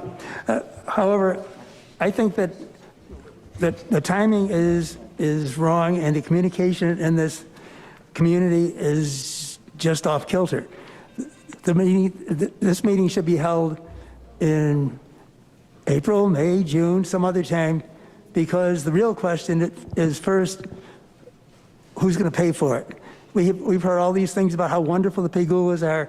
I don't join the cheerleading group. I think that there's a smoke screen that's been put up. They say, oh, the thing you have to think about now is where's the stadium going to go? No, first we have to talk about who's going to pay for it. We know that I must be stupid or something, because I always thought that the naming rights to a stadium that we paid for go to us so that we can maintain the stadium. I only found out recently that I believe it's about $6 million that the Bills are getting for the naming rights to our stadium. That's why I was kind of flabbergasted when the gentleman over on that side from the corporate end said that it would be wonderful because we'd be able to get bigger naming rights. Who cares about getting the bigger naming rights? Does that help out the third of the city that's in poverty, or does it help out the Pegulas? Kim has a net worth of $100 million, according to the Forbes, I believe, and Terry is $5.66 billion. I think they can afford to let us get the naming rights to build their stadium. I also discovered in my research, and saw it a couple of places, that Roger Goodell was paid $128 million for the last 2 years. I think there's a lot of benefit in being that of the league. If the league wants a new stadium, they can help pay for it, not the poor people of Buffalo. And they can talk about all the wonderful things we'll get, but I don't know. We have a lot of questions that haven't been answered that need to be answered first. And one of those is, when the stadium was remodeled about 7 or 8 years ago, my research says that we're paying $95 million for that, and then we're expected to go and tear it down. I'd like to know, has the $95 million been paid yet? Or are we still on the hook for it?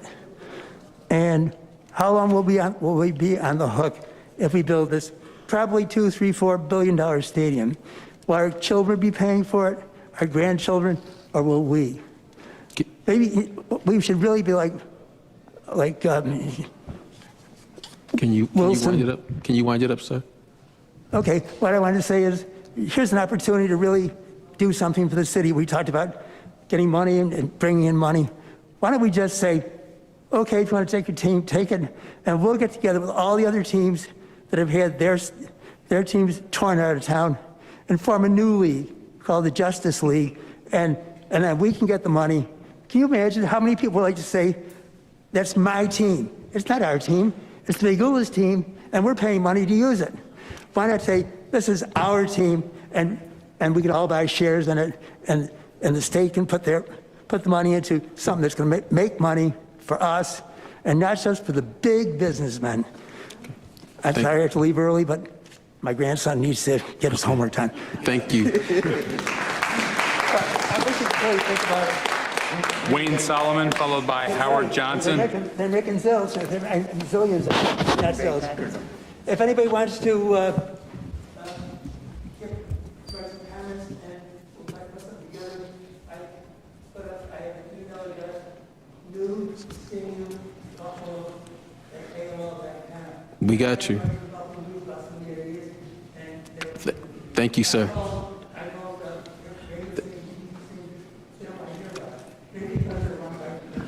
Okay, thank you, sir. Mr. Solomon? Mr. Solomon? Yes. Good evening, everyone. Thank you for allowing me to speak. I want to say thank you to the Common Council and to the community of Buffalo that's here tonight. I just want to say this. I'm glad that the Bills were able to stay here when they were going to leave a few years ago, excuse me. It was thought that they were leaving and somebody came to keep the team here. My issue is that out of the 60 years that they've played in the NFL, AFL and NFL, at least 40 of those years, probably close to 50, they've been out in the suburbs. I think it's time for them to come home, back into the city. I heard a gentleman say, I think the Pigulas should do what they're going to do and we should leave well enough alone. We left well enough alone when they left. We left well enough alone when the Buffalo Braves left. We left well enough alone when factories started leaving. At some point in time, we can't leave well enough alone. Bring the team back into the city. Let everybody prosper from what there is to offer. I'm in agreement with the year-round facility. Everyone will get the chance to work. We will no longer be the third poorest city of our size in the nation. This is one time that we can turn things around. And I agree with my adopted father here, Mr. Glover, who says, we don't get another chance. This is the chance to do this. Please, please, please, sir, ma'am, everybody else, bring that team back into the city and we can all prosper as a result. That's what I wanted to say. Thank you. Thank you. Legislator Johnson. Thank you, council member, and thank you to the rest of the council members here today, and thank you for the spirit of conversation. I also want to thank the public for coming out. It's very important that your voices are heard and these things are taken into consideration. So December 6th, 7th, and 8th, the county will be holding their public hearings in regards to the stadium as well over at the 3 campuses. The first one will be held at the city campus on the 6th. I think the time is 6 o'clock. If not, you can check the county's website if I'm off on that. And the 7th and 8th will be at the other 2 campuses, but it'll be on the website. So just wanted to put that out there to you guys about it. I've had an opportunity to, and I'm going to encourage my colleagues, right, my government colleagues, to reach out to Mr. Ron Rakua. He's the point guy for Pagula Sports Entertainment, and I've had the opportunity to sit down and went through his presentation along with Rocco Termi as well. We sit on the Buffalo Place Inc., and they came down and presented that as well. So if you guys have an opportunity and they've kind of vetted the process, I think it will give you a good balance, so you know what you got here and what you got there. So I'll put that out there. I am in favor of a city team, if that's what it comes to. I am in favor of that. I'm in favor of the Bills being here because I'm a diehard fan myself. But what I'm not in favor of is the displacement of residents. I also represent a part of that Fillmore district that Councilmember Nowakowski represents. 600 residents over there that could possibly be displaced. My best friend who lives out in Denver, his family stays over there, and they called me and say, hey, what's going on? I said, hey, it's just a conversation right now. I said, I didn't tell him it's not. I said, there's nothing to worry about. It's just a conversation right now. But their ask over there at the Piers is, hey, we don't want to live here. I mean, we don't want to be displaced from here. What I did some research, and what I found out is that with those federal mandates that the council member was talking about, that they call it a 1-to-1 ratio, that if you displace one person from over there, you have to place them within a mile radius of where they were originally at. So that means that, places like the Jefferson Projects, 80 Price, and then some of those other developments, will be looked at as, that's already full, will be looked at as possible replacements. Where do we send those folks if those places are full? Again, I believe in the Bills, but I just think that we can't go down the rabbit hole of displacing them. I think what has to occur is a feasibility study. A feasibility study where the stadium should actually be placed at in Buffalo. I thought Pat Freeman had a great idea out there on the Outer Harbor. I think that's a great idea. Don't know where it's going to be replaced at right now. There's ongoing discussion, and those discussions just didn't start. These discussions been going on for years, from when we knew that lease was up, that they've been having those conversations. So these conversations have been going on and on and on and on. And I don't have a crystal ball, but I believe that something may be in the works right now. And I think we all probably feel that same way. So like they said, time is not on our side. So we have to be, we need to take into consideration these things that we're discussing here today. But I'd like to thank Mr. Termi and his staff for the presentation that they presented here today. I thought it was a solid presentation. My concern is the residents of those impacted areas. If we could do it in the city where it doesn't impact anyone, I'm all for it. Thank you. Thank you, Mr. Johnson. Mr. Termi, I'll give you a moment to speak, and if we can have. I just want to say that in the state's proposal, there is $30 million for relocation. And I would suggest, with all the empty lots in this city of Buffalo, we build a house for everybody who's being, and forget about municipal housing authority where you warehouse all the people in one project. There's an, pardon me? I live 6 minutes from there. Those people don't want to move. Sorry. I would rather give people a house.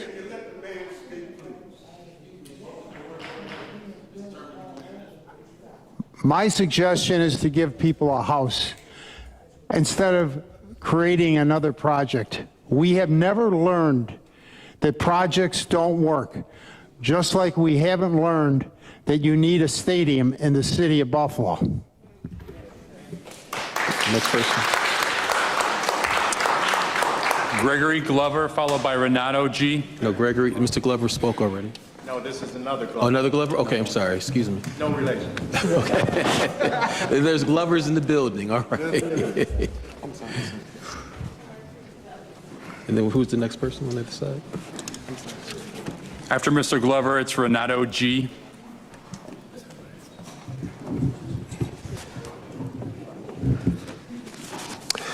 Good evening. Good evening, Mr. Glover. To all council constituents, guests, news media, thank you for allowing us to be here.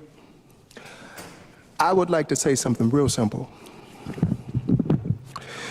We are having this discussion that I believe for one reason and one reason only. People want the opportunity to live at an above living wage. That's no argument. Everybody wants the privilege and right to be able to support their families. They want to live in a nice neighborhood, and they want to be able to have a job that they can support their children in, et cetera, et cetera. The next thing that I hear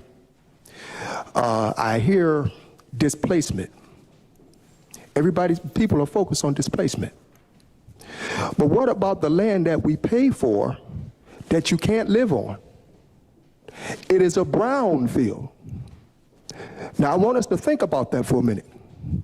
All of our tax dollars goes towards a brownfield that at absolute best that's going around, people want to use it for a doggy park. Well, with one question has to be asked, does that generate income? Does that help all of us? And the answer to that question is absolutely not, and it's not even close. And to the taxpayers of Buffalo, New York, it should be an insult that you want to use that land for something like that when you can put something that can help all districts, all council people, and everybody within the city of Buffalo, New York. So in closing, I thank you again for allowing me to speak, and I hope we will make a decision that works best for all of us. Thank you. Renato, followed by Terry Alford. Yeah, my name is Renato Graham, and a lot of people speak on the Housing Authority. I happen to be a commissioner at the Housing Authority, and I'm the chairman of the advisory board, so technically I represent all the residents. I've already spoken to the tenant council in the Perry projects, and they're very interested in this idea. BMHA currently scores a 61. That's 1 point above receivership. So people are living in some pretty bad situations. I'm a newer commissioner, I'm elected, so I'm not appointed, and I meet with the residents every single month. We got like 30 separate developments, and the Perry projects is one of my main, I'm losing my voice. So if you're living in a bad situation and you're extremely poor, you need a vehicle to get you out of that poverty, and nobody's coming to save them. I believe this opportunity will transform their life. I spent 2 years on the advisory board developing a plan with the residents to help them become self-sufficient, develop businesses, and put businesses throughout BMHA. News did the story. I spoke before the council. The residents came here. Anytime I have a community meeting, it's packed. We have several developments around there that will be impacted by it. We have the Marine Drive apartments. We have the Jefferson, the 80 Price, the Frederick Douglass. They're all connected. But we spent 2 years to develop a plan. We want to get out of poverty, and we worked at the plan. We found multiple partners, and BMHA is developing the Perrys. That's on the table to be redeveloped anyways. So the things I heard today was very impressive. And I'm going to fight like hell to make sure that people are not gentrified. Now, we've already gentrified people. For example, Lakeview. Lakeview development is right next to Wealth Centennial Park, the brand new $50 million park or whatever, and I'm also on that committee as well. Lakeview used to have 666 apartments pretty much. We only have 200 some now. So what happened to those people? They were sent all over Buffalo. We gave them Section 8 certificates, all kind of stuff. So there's many options BMHE can use to relocate people. People don't want to live in horrific conditions. Sure, they want to live in that space if they can, but if we can offer them better opportunities. For example, we can use Section 8 certificates to pay their mortgage. There's all kind of opportunities we can do for them. So I'm gonna leave it there, but I'm saying they're very interested in the idea. Thank you, Mr. Green.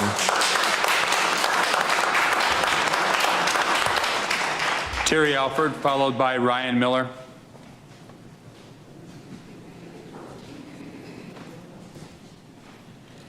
Mr. Alford's not here. Mr. Miller, nope. Next. Emily. Oh.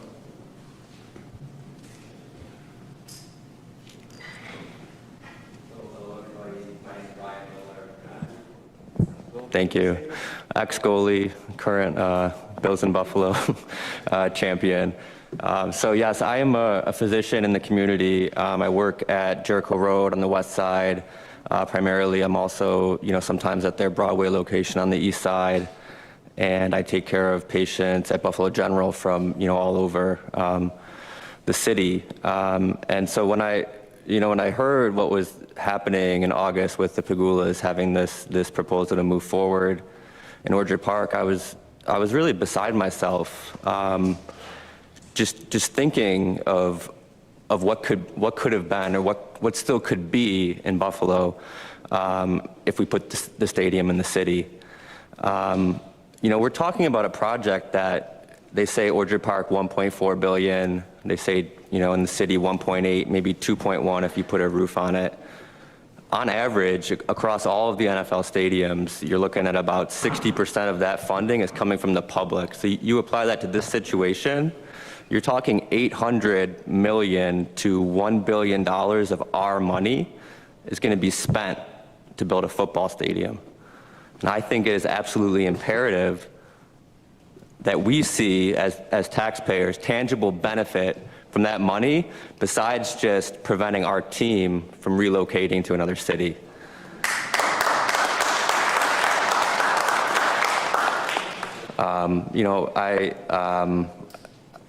I have a lot to say about this, and I'm not going to really go much further into all the different statistics and research I've done. I've written a couple articles that have gotten published on Buffalo Rising. I invite you guys to check that out if you have time, and definitely our petition that we've done through Bills in Buffalo. There's lots of great information on there about the various ways that putting the stadium in the city can really make a difference. I think the one that I would just like to highlight briefly is the necessary infrastructure improvements to Buffalo that will have to happen to put the stadium in the city. So, I hear that as an excuse all the time of we can't put it in Buffalo because of infrastructure, but that's actually, as we've learned tonight with great presentations by Ben, Mr. Termini, the infrastructure, the parking is there. But infrastructure is the reason it should go in the city. We have a NFTA system that reaches only 42% of the jobs in all of Erie County. 33% of people that live in Buffalo don't have a car. All right, these are patients I see every day in the city that they can't come to their doctor's appointment. They can't make it to, go see the specialist, go get that test done because they don't have a car and they're looking at walking a mile to hop on a bus, to hop on another bus. And that really, that affects people's lives every day. There's tremendous poverty in Buffalo still today, and I think through you putting this stadium in the city, you're just going to see so many benefits in terms of infrastructure, especially to access. I think access is such a big issue. Access to education, access to jobs, access to healthcare. And I think this stadium can be the engine and the catalyst of great socioeconomic change that Buffalo desperately needs. So thank you guys for your time. Thank you, Mr. Miller.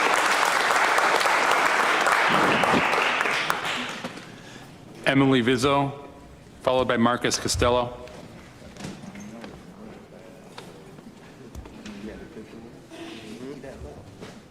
Hi, my name's Emily, lifelong Bills fan, lifelong Buffalo resident. I actually grew up 6 minutes from where the proposed site is, and I live 8 minutes from there now, so this is very personal to me. Does anyone actually know how long the Perry projects have been empty for when they started moving people out? It's been 20 years, 21 now. That's a long time for that to sit empty. And I think it's been beautiful to see Buffalo starting to grow. I'm so excited to live here as a young person to contribute to the city. I work at ECMC now, so I'm very familiar with all sorts of Buffalo citizens, all sorts of Buffalo Bill players, and especially Buffalo Bills fans on Sunday nights. So I am passionate about this, and I do think that there is a future for the stadium outside of Orchard Park. I just do not think that that should come at the cost of 600 lives. These are not strangers. These are people I know that I've grown up with. I have seen people ripped from their homes and moved, and it cost $10 million to demolish those abandoned buildings. And we're saying we're gonna give 600 people homes for what, 30 million?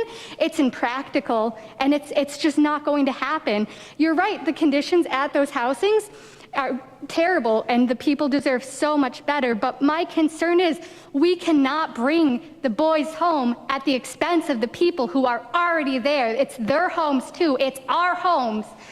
And I want Buffalo to grow because I know that we are capable of so much good. I look at the way, like, our neighborhoods, the way we help each other, the way that I've seen carry each other, dig each other out in snowstorms. We are the city of good neighbors, are we not? And it doesn't feel very neighborly to me to say to 600 people, sorry, you're too poor to stay in your house. We'll give you a Section 8 voucher, good luck, and hopefully you can get a house in a housing market. I'm a millennial, my friends are trying to buy houses in Buffalo right now. It is not easy, and the benefit system in Buffalo is very complicated for a lot of people. And I think that this has highlighted so much inequality in the city that I've heard talked about today in public transport, in racial disparity, and socioeconomic disparity. And I think those are all things that should be addressed. But I don't think that we can gloss over the fact that putting a stadium downtown isn't going to magically fix what has been decades and decades and decades of inequality. My great-grandmother came over here from Ireland, settled in the First Ward. My grandma grew up there, my mom grew up there, I grew up there. Probably not moving anytime soon, to be honest. Like, it is my family's passion, it is my passion, and I love this city, but I don't think that it is in the best interest of the city to bring the Bills home at the cost of 600 people for 10 games a year. I just want every one of you to think that is somebody's neighbor, that is somebody's parent, that is somebody's life, and you're saying we can do better for them. But I've seen better done for people, and it's often lackluster. So again, thank you. Bring the boys home, but let's just be responsible about whose home it is. Thank you so much. Next speaker. Marcus Costello, followed by Hugo Huntington. And if you can just keep it brief, please. Well, we're going to give you 3 minutes, but you got to be just 3 minutes. I'm going to give you that opportunity, okay? Thank you. Yeah, my name is Marcus Costello. I've been a Buffalo Bills fan for my whole life. Season ticket holder for quite a long time. That stadium that they play in there now, I admit I just still have a soft spot for it. It's the only place I've ever known watching Buffalo Bills home games. But when I saw the report about the revelations that there's structural concerns, you know, within the next 5 to 10 years, we can't throw money away and try to fix it up. The city of Chicago has already made that mistake, if you think about it. The Bears had that, now looks like a spaceship in Chicago, and now they want to move to Arlington Heights. I believe that's where they want to go. All that money thrown away, just like that. As far as the stadium for Buffalo in the city, I would love it. I mean, I go to the Sabre games. I go to Bison games. I think it would be great to have it. I don't want to see anyone displaced. If we could find the right spot in the Buffalo downtown vicinity that doesn't displace people, I'm all for it. But time is of the essence. I think we all could agree on that. The lease for the old stadium has only one more season left, and you don't want this to spill over. You really don't, because I've seen it following football, what happens to a team if there's uncertainty among the fans and the team itself. Where are we going to be? And you don't want that to happen here. I don't want to join St. Louis or San Diego. I don't want. I like to think that Buffalo can figure this out, whether it's in Orchard Park or in the city of Buffalo. Call me a football relic if you want. I do like an open-air stadium with an overhang that, like Seattle has. I'm speaking more of a fan, from a fan standpoint here, and being a Buffalonian too. So that's it. Thank you. Hugo Huntington, followed by Mary Harris.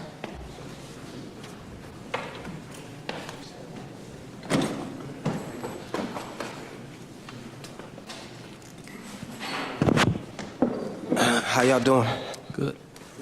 Can y'all hear me? Okay. I was born in Buffalo. My name is Hugo Huntington. I'm actually a local artist from Buffalo. My name is Hugo Hurt. You guys can check me up on YouTube. However, I was born in Buffalo. I'm not that old, but I'm also not that young. I remember the 4 Super Bowls, and they hurt. They hurt Buffalo. And since then, I grew up. I graduated from Buffalo schools, Emerson High, ECC. I attended UB. I'm a Buffalo resident. I invested tens of thousands of dollars into my home, and I plan to buy more and build more in downtown Buffalo. I'm a Buffalo business owner, HHD on deck, FLE Studios, and we've lost revenue and potential residents when we let UB build North Campus in Amherst. Buffalo hurt, Amherst benefited. We lost Main Place Mall and all the businesses downtown when Cheektowaga got the galley. Cheekto Vegas benefited, Buffalo hurt. This is our chance. We can't be scared, meek, weak, double-minded. This is a once-in-a-generation chance to change the trajectory of our city. All the major cities around us look great. We can make our city lit. Cleveland looks great. Toronto looks excellent. Over the years, I watched Buffalo die, and the only thing that brings Buffalo alive and together is the Bills. We all know that. The Sabres are great, but the NHL makes $3.7 billion a year. The NFL, as of right now, makes $13 billion a year. There are 31 arenas in the NFL, all the teams, 31 different arenas. 10 of those arenas are in the suburbs of their city. The other 21 have the right idea. I have family and friends that lived in the Perrys.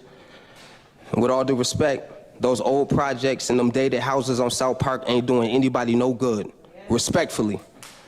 Things change, nothing stays the same. Planned change is good. 600 people can and will get better housing if we plan it correctly. Let's build new houses. 30 million divided by 600 is $50,000, and I'm quite sure all 600 people don't have 600 apartments. Those are families. So if we allocate the funds properly and planned it, we can put them in better housing. Let's not give them, we can do it, we can do it. We just have to have the mind. We have to look at the history of what happens when we just give people vouchers and say, go that way. No, let's take everyone, let's do it right. Because the Perrys were built in 1962. It's about to be 2022. Y'all seen the Perrys, man? I don't want to stop over there. Bad decisions by the leaders destroy the city and the future generations that live there. How is it that immigrants from Iraq, Yemen, Somalia, Bangladesh, Afghanistan, they all want to live in Buffalo, but the Bills don't? How do they see the potential in our city, but our own residents don't? Leaving things the way they are won't help us. It won't help Buffalo. It's time to bring the Bills home. Man. All right.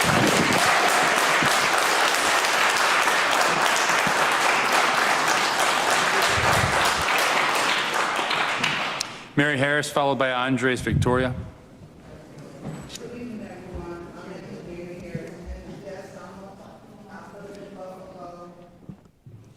My name is Mary Harris. I've lived in Buffalo, well, since I was 2 years old, so all my life. And I'm just piggybacking off basically what he's saying. I remember when I was a kid, I grew up on William Street area, Sherman, Cratner. My mother, we used to get on the bus and come downtown around Christmas time, and people have been posting it on Facebook about how Ammonades used to have their windows.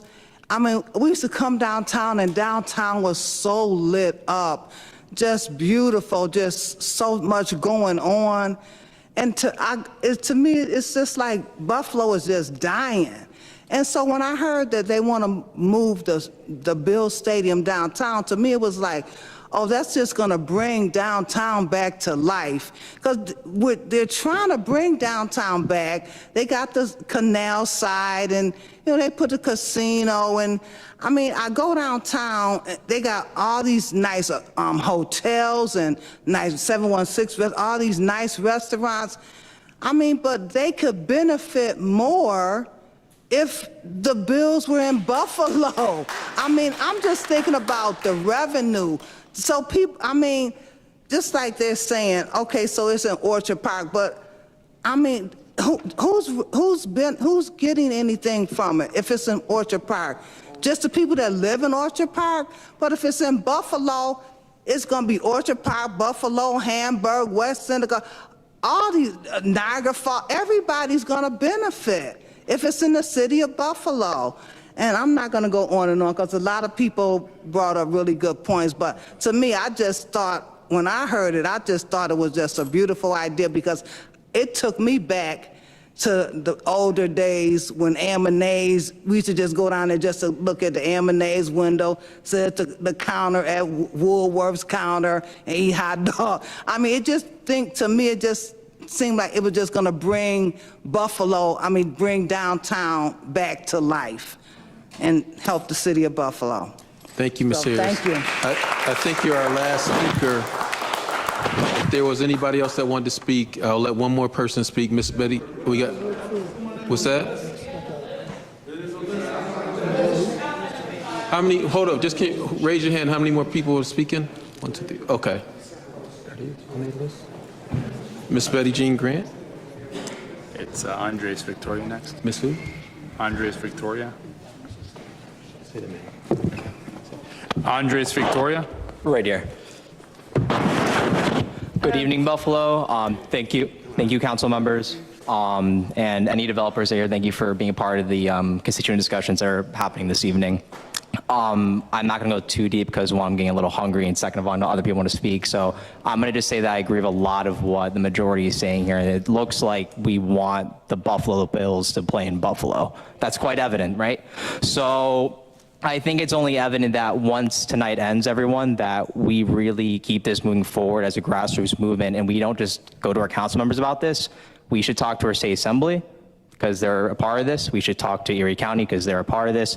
And last but not least, Governor Hochul, a Western New York native, is going to be crucial in this deal happening.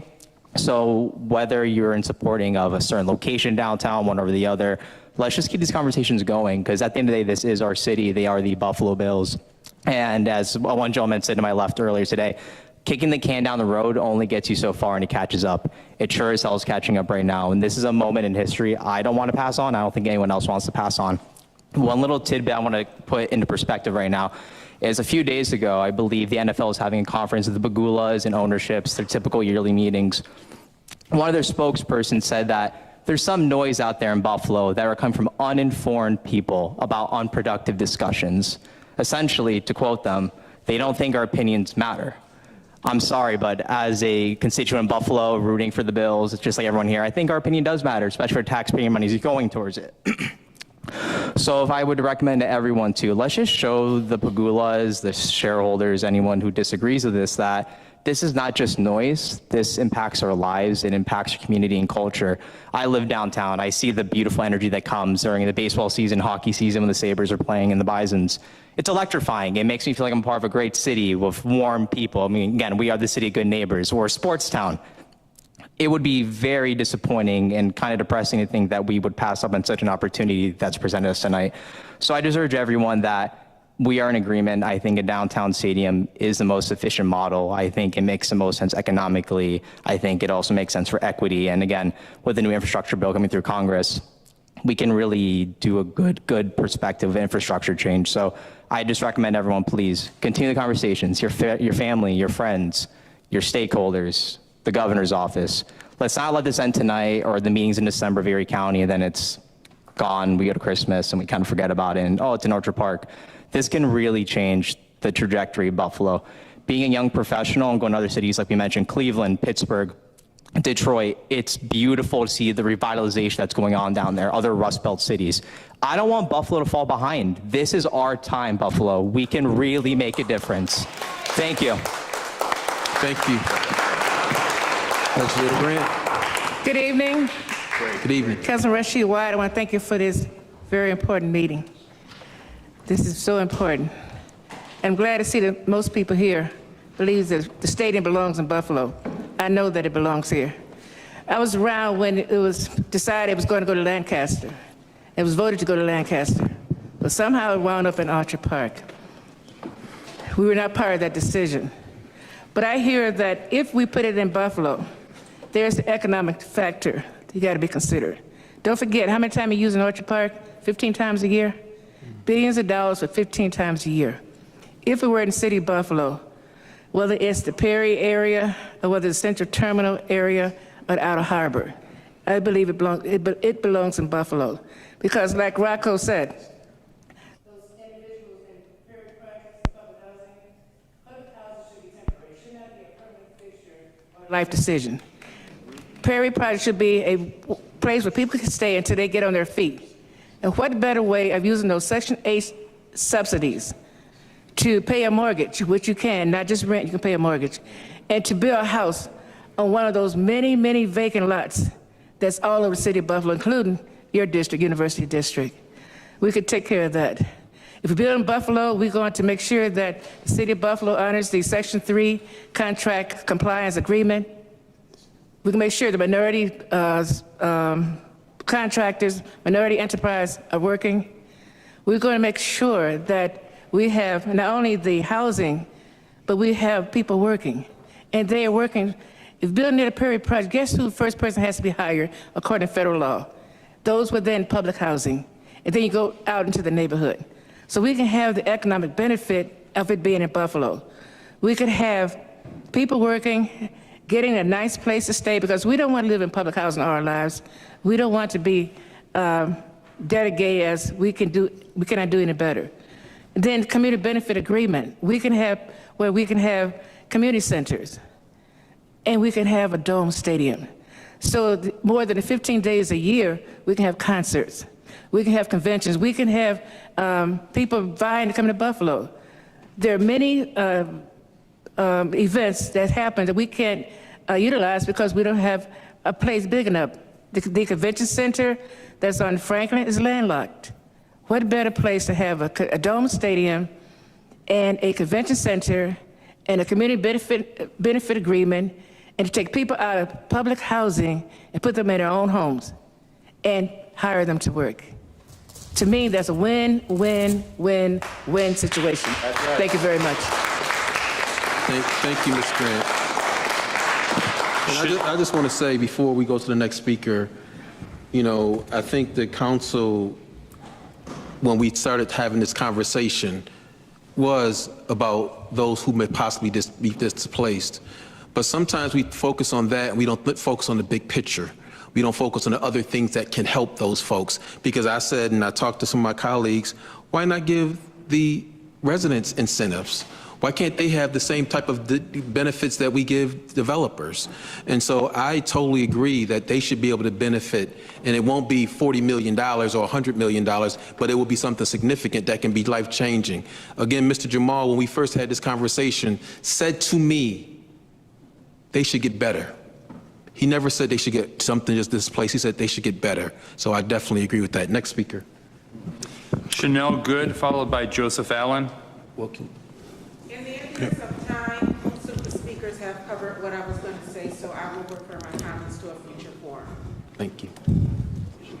Yeah, that's Michelle. So Joseph Allen, followed by Stephen N. I thought Sam Herbert was, I thought you pointed to me to sit here. Hold on, because he's got the list. I didn't see that he had these other sheets underneath. You're on the list, Mr. So Herbert. you're still on the list. Okay. But we're trying to go in order to make sure we expedite this. Joseph Allen? Joseph Allen, followed by Stephen N. Mr. Chair, I think Joe Allen left. I saw him walk out. Okay. Who's that? It's Stephen, it may be Nozell, I can't read the last name. Okay. Oh. And that's followed by Carol Meadows. Next is Miles Catalano.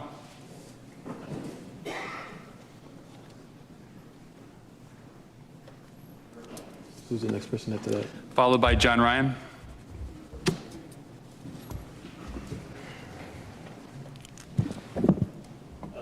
just want to say thank you to the town council for having us all here today. This thing, can you hear me now? Great. So I want to thank you all for having us here today and opening up the forum to the city, to the citizens here of the city. I want to thank my friend, Mr. Siegel, Mr. Termini, the other gentleman who had the proposal from, back in 1998. As somebody, I grew up here in the city of Buffalo. I just moved back here about literally a year ago. And I spent the last 20 years living in other major cities.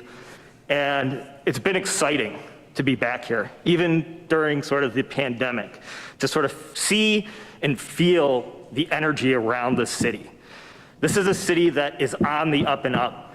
And I couldn't say that 15, 20 years ago. I couldn't say that when I graduated from Lafayette High School in 1999. I can sit here today and look at you all, a lot of the people who are responsible for that, and say that that's a real thing. The opportunity to bring the bills back into the city is such a crucial moment for us as a city, for us as a community. It takes us into a greater world stage. The gentleman here made a really interesting point about, we have all these people who have moved here, who flocked here from all around the world. That puts us on a global stage, whether we realize that or not. And we need the infrastructure and we need the ability to have those giant global events. Having a stadium out in Orchard Park, that doesn't really do any good for the city of Buffalo. Having the stadium here, and I think it should be domed personally, but having it connected to a convention center, all of the things that we can go here, it isn't just a football stadium. It's an event space. It is a cultural center that puts us on the radar, puts us on the map, not only in the country, but in the world. You can be having, maybe there's a conversation about getting the Super Bowl here. There's a conversation about getting the Final Four. There's a thing called the NFL Draft. The NFL Draft is huge. It's the second biggest event the NFL does besides the Super Bowl. They just did it in Cleveland last year. It was a huge success. We can position ourselves to get an event like that. But there's also, giant global events that we could be talking about as well. And I think that I would implore everybody here, you guys are sort of here at the seat of power. I would implore you to do everything that you can to make this happen. We deserve this. And I also want to say, there's, and understandably so, as there should be, there's been a lot of conversation about the 600 people that would be displaced, particularly in your district, Mr. Councilman. That's really important. And I think what's really important about that is, like it's been said, let's make those people's lives better. And I think that comes first and foremost. And, those people's lives should be, impacted in a very positive way first and foremost. But this is a positive impact for all of our lives. This is a positive impact for every citizen of the city of Buffalo and for the Western New York region at large. So with that, I appreciate you letting me, say some words and for your time. Thank you. John Ryan, followed by Joe M., looks like Maseo.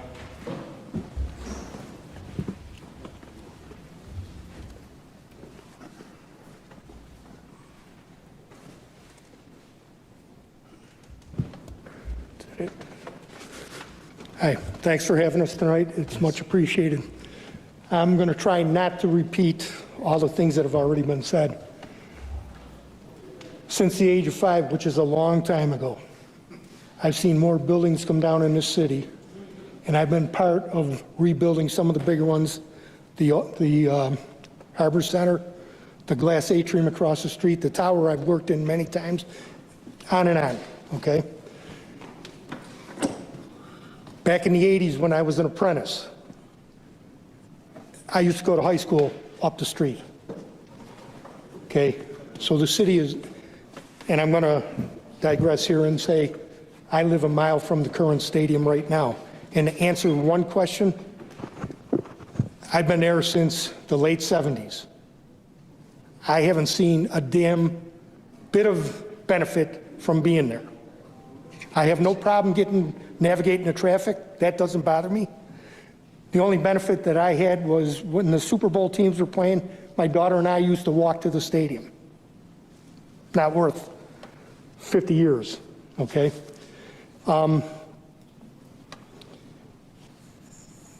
stadium, there's been no benefit to having that stadium out there. None whatsoever. Not only for me, there's a couple bars and restaurants in a very close proximity to it. And the motels, the little motels that are out there, they see a little bit of a spike. One of those has been torn down, okay? As far as putting the police on to cover the events, Orchard Park used to get a stipend from the Bills, and I'm sure that will continue. I can't tell you what the amount was, but whatever. I'm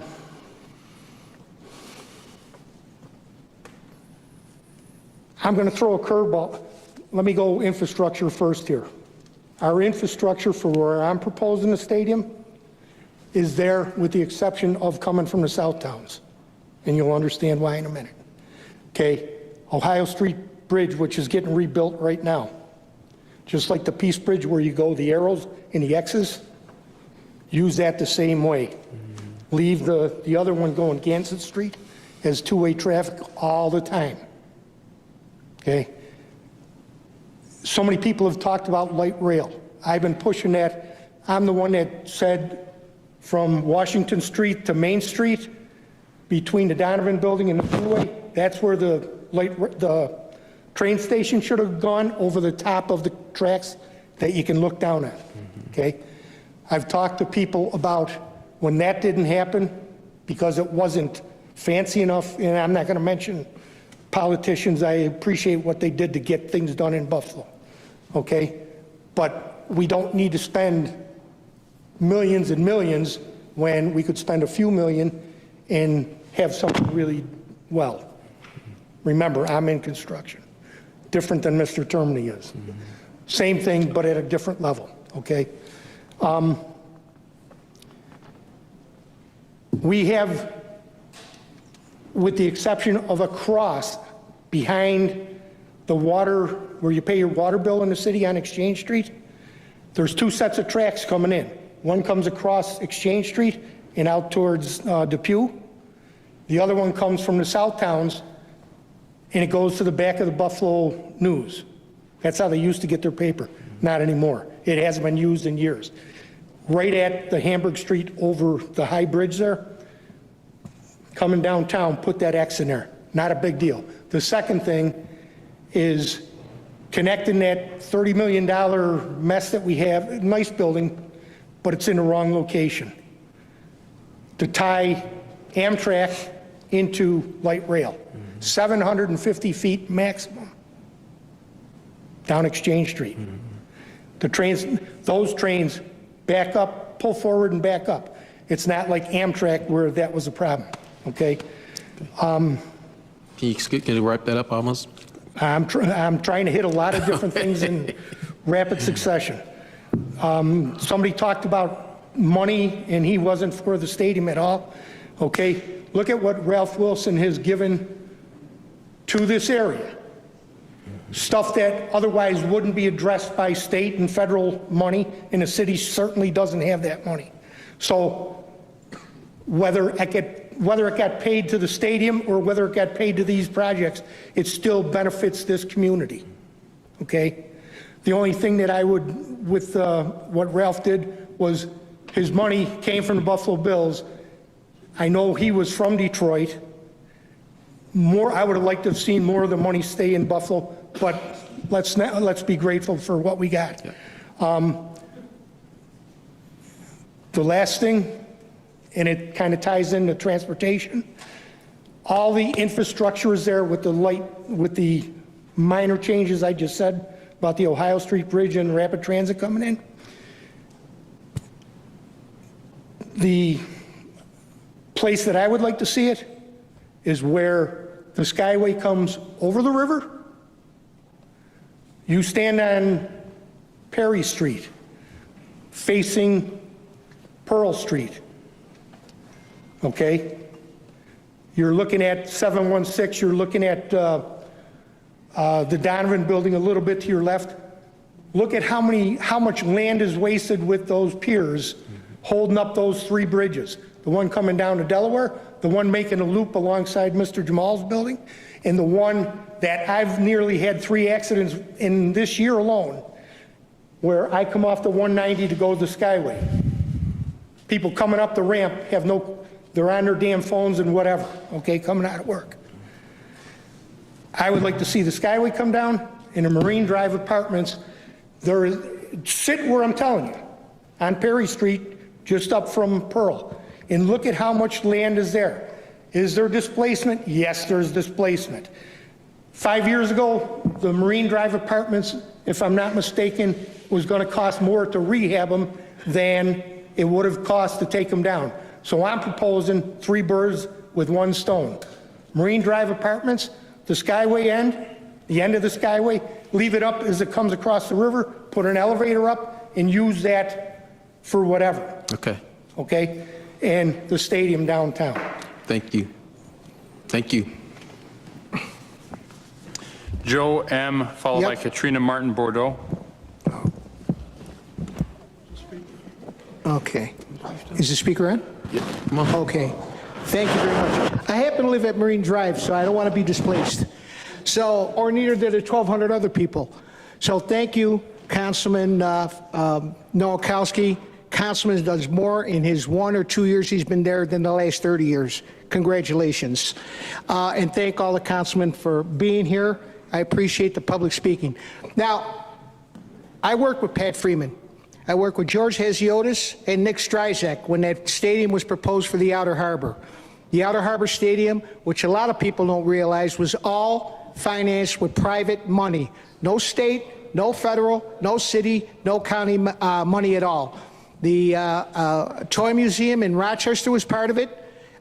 We had plans for a 52-week-a-year covered stadium, state-of-the-art. And politics got in the way. So that's one of the areas where I think we need to look at. When you talk about displacing people, there's 600 plus at Perry. There's 1,200 plus at Marine Drive. We're not here to displace anybody. What we're here to do is improve the quality of life that people have. And just so you know, the Buffalo Municipal Housing Authority has a dismal record of putting people in different complexes. They don't do it. Just what I think one of the other people talked about, and I think Councilman Nowakowski, Legislator Howard, 1-for-1 replacement, they don't even know it exists. So you're losing people, we don't even know where they are. Fosdick Field, the only complex that Marine Drive had with at least 5 and 6 bedrooms, never replaced. So I don't think that the Housing Authority is in a position to do anything when it comes to replacing apartments. Now, I think really the situation here is you've got a great location, the Outer Harbor. For what people don't know, when we were in negotiations with the NFL, you have water, they want the stadium on water. If you built a stadium on water, covered stadium, within 5 years, you would have had a Super Bowl. These are things that people don't know that were in the works to have Buffalo really come to a major league city. Cross Furman Boulevard, you had railroad tracks. Railroad tracks are still there. People are worried, well, the Skyway. Ever try to get home at 4:30 on the 190? Anybody go to the South Towns? You can't do it. It's impossible. Now you want to bring 60,000 people, into the city. I live at Marine Drive. 15,000 people go to a hockey game 2 streets out. Come down there when there's a hockey game and see how people get out of there. It takes hours. So, when people say, well, it's this, it's that, it's that, you need to have a comprehensive impact study on what happens when 60,000 cars come down, or 50,000 cars, or 40,000, what that does to the air. You're talking about carbon monoxide concentrated in one area. I know myself, in the morning, when people come into the city to go to work, they come in staggered. But when they go home, it's everybody out the door at once. So you could just imagine people staggering to get into a stadium and 60,000+ people trying to get out of the city at one time. Orchard Park, I don't believe it should happen there. I'm a firm believer in the city resident. I got 7 years on Mr. Clover. I'm 77. So I've been here 77 years. I think what we need is a stadium in the city. The location needs to be different than downtown. I think the Outer Harbor is an excellent location, and if you go with the plans that Pat Freeman had, it's a moneymaker. Okay? Thank you very much. Thank you, Mr. Marshall. Next speaker. Katrina Martin Bordeaux, followed by Gerhard Yasko. Hello, good evening, everyone. Good evening, council members. Thank you for having us today. A lot of things have been spoken today, but I think where we likely missed the biggest mark is a community benefit agreement. We've compared many other stadiums in other cities, but we have not looked at the community benefit agreement that was negotiated during the Staples Center project in LA that actually generated $800 million for that adjacent community. Okay, and this is kind of disheartening for me to hear that when we want a Buffalo Bills stadium, then a light bulb goes off in our head that we should give 600 people houses. 600 people, upwards of everybody in municipal housing needs a house. So why is it that we can come up with seeing the humanity in people when we want to ask for $2.1 billion? So that's something that I think that we need to think about, is that we're acting like people are like cars on an assembly line, right? And we're just going to come in, right? And we can move these people out of the way because it probably doesn't matter. They probably have no roots, no culture, no history in where they are, right? And so then they can just go, right? What do you think the other residents in other municipal housings would say about their friends over here in the Perrys moving to houses upwards of $100,000 if that were the case? I would like to give all of them a $100,000 house. It's not that. It is the location. That Perry project location, I think, has approximately 13 parcel owners, to where the Outer Harbor site, that is really not residential, only has 1 parcel owner, and that is the people of the city of Buffalo. So I think this is a stadium that is built with a convention center on the Outer Harbor, with an Outer Harbor Observatory, because that's why it hasn't been mentioned. We're appeasing, we have more appeasement and people that'll be upset with us in relation to environmental issues, but we think it's okay to totally disrupt somebody else's living environment. So there's something that we can do with that. We move it back somewhat from the water. We put an Outer Harbor Observatory deck there. We also appeal to UB by not having their team play at our stadium, but by having them move their sports medicine program to the stadium, in addition to the Buffalo Public Schools, then starting a health maintenance or a health wellness program. that can, be beneficial in addition to a sports museum, in addition to shops and different retail spaces that can actually be located there. We should be thinking of a citywide, like global effort to make sure that we turn 8 games into 8 winter festivals a year in Buffalo, in addition to running 365 days out of the year. But first and foremost, the most powerful community benefit agreement that can be negotiated. I don't care if the team costs $2.4 million if we can see the equity in it for the people that need it the most. At transportation, we can build up along Main Street to actually have people actually park and ride on down into the city. The train can actually go under the stadium, right? Which would be a transportation access for high school students to also be able to get there. So there's just a bunch of wonderful things that we can do. I think we need to think about it and not be afraid to displace the most marginalized poor people among us, but yet and still be afraid to, ruffle feathers of our middle class brothers and sisters in the suburbs. And that's what we're doing. So let's keep the most marginalized amongst us first. Thank you all. Thank you. We only have a few more speakers. Gerhard Yaskow, followed by John Washington.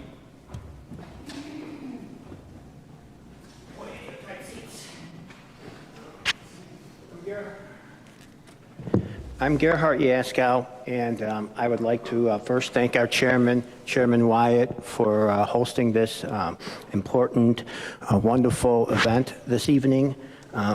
This is important to vet the ACOM study and where we're going with the Buffalo Bills. This is truly a transformative opportunity for the city of Buffalo, especially at this magnitude. With that said, I'd like to thank my councilman, Mitch Nowakowski, for standing up and reminding his colleagues that the recommendations outlined here tonight will have a profound effect on his constituents, both in the Perry and in the Old First Ward. And thus, these emotional consequences of relocating families, raising homes, and commercial buildings goes beyond an economic impact.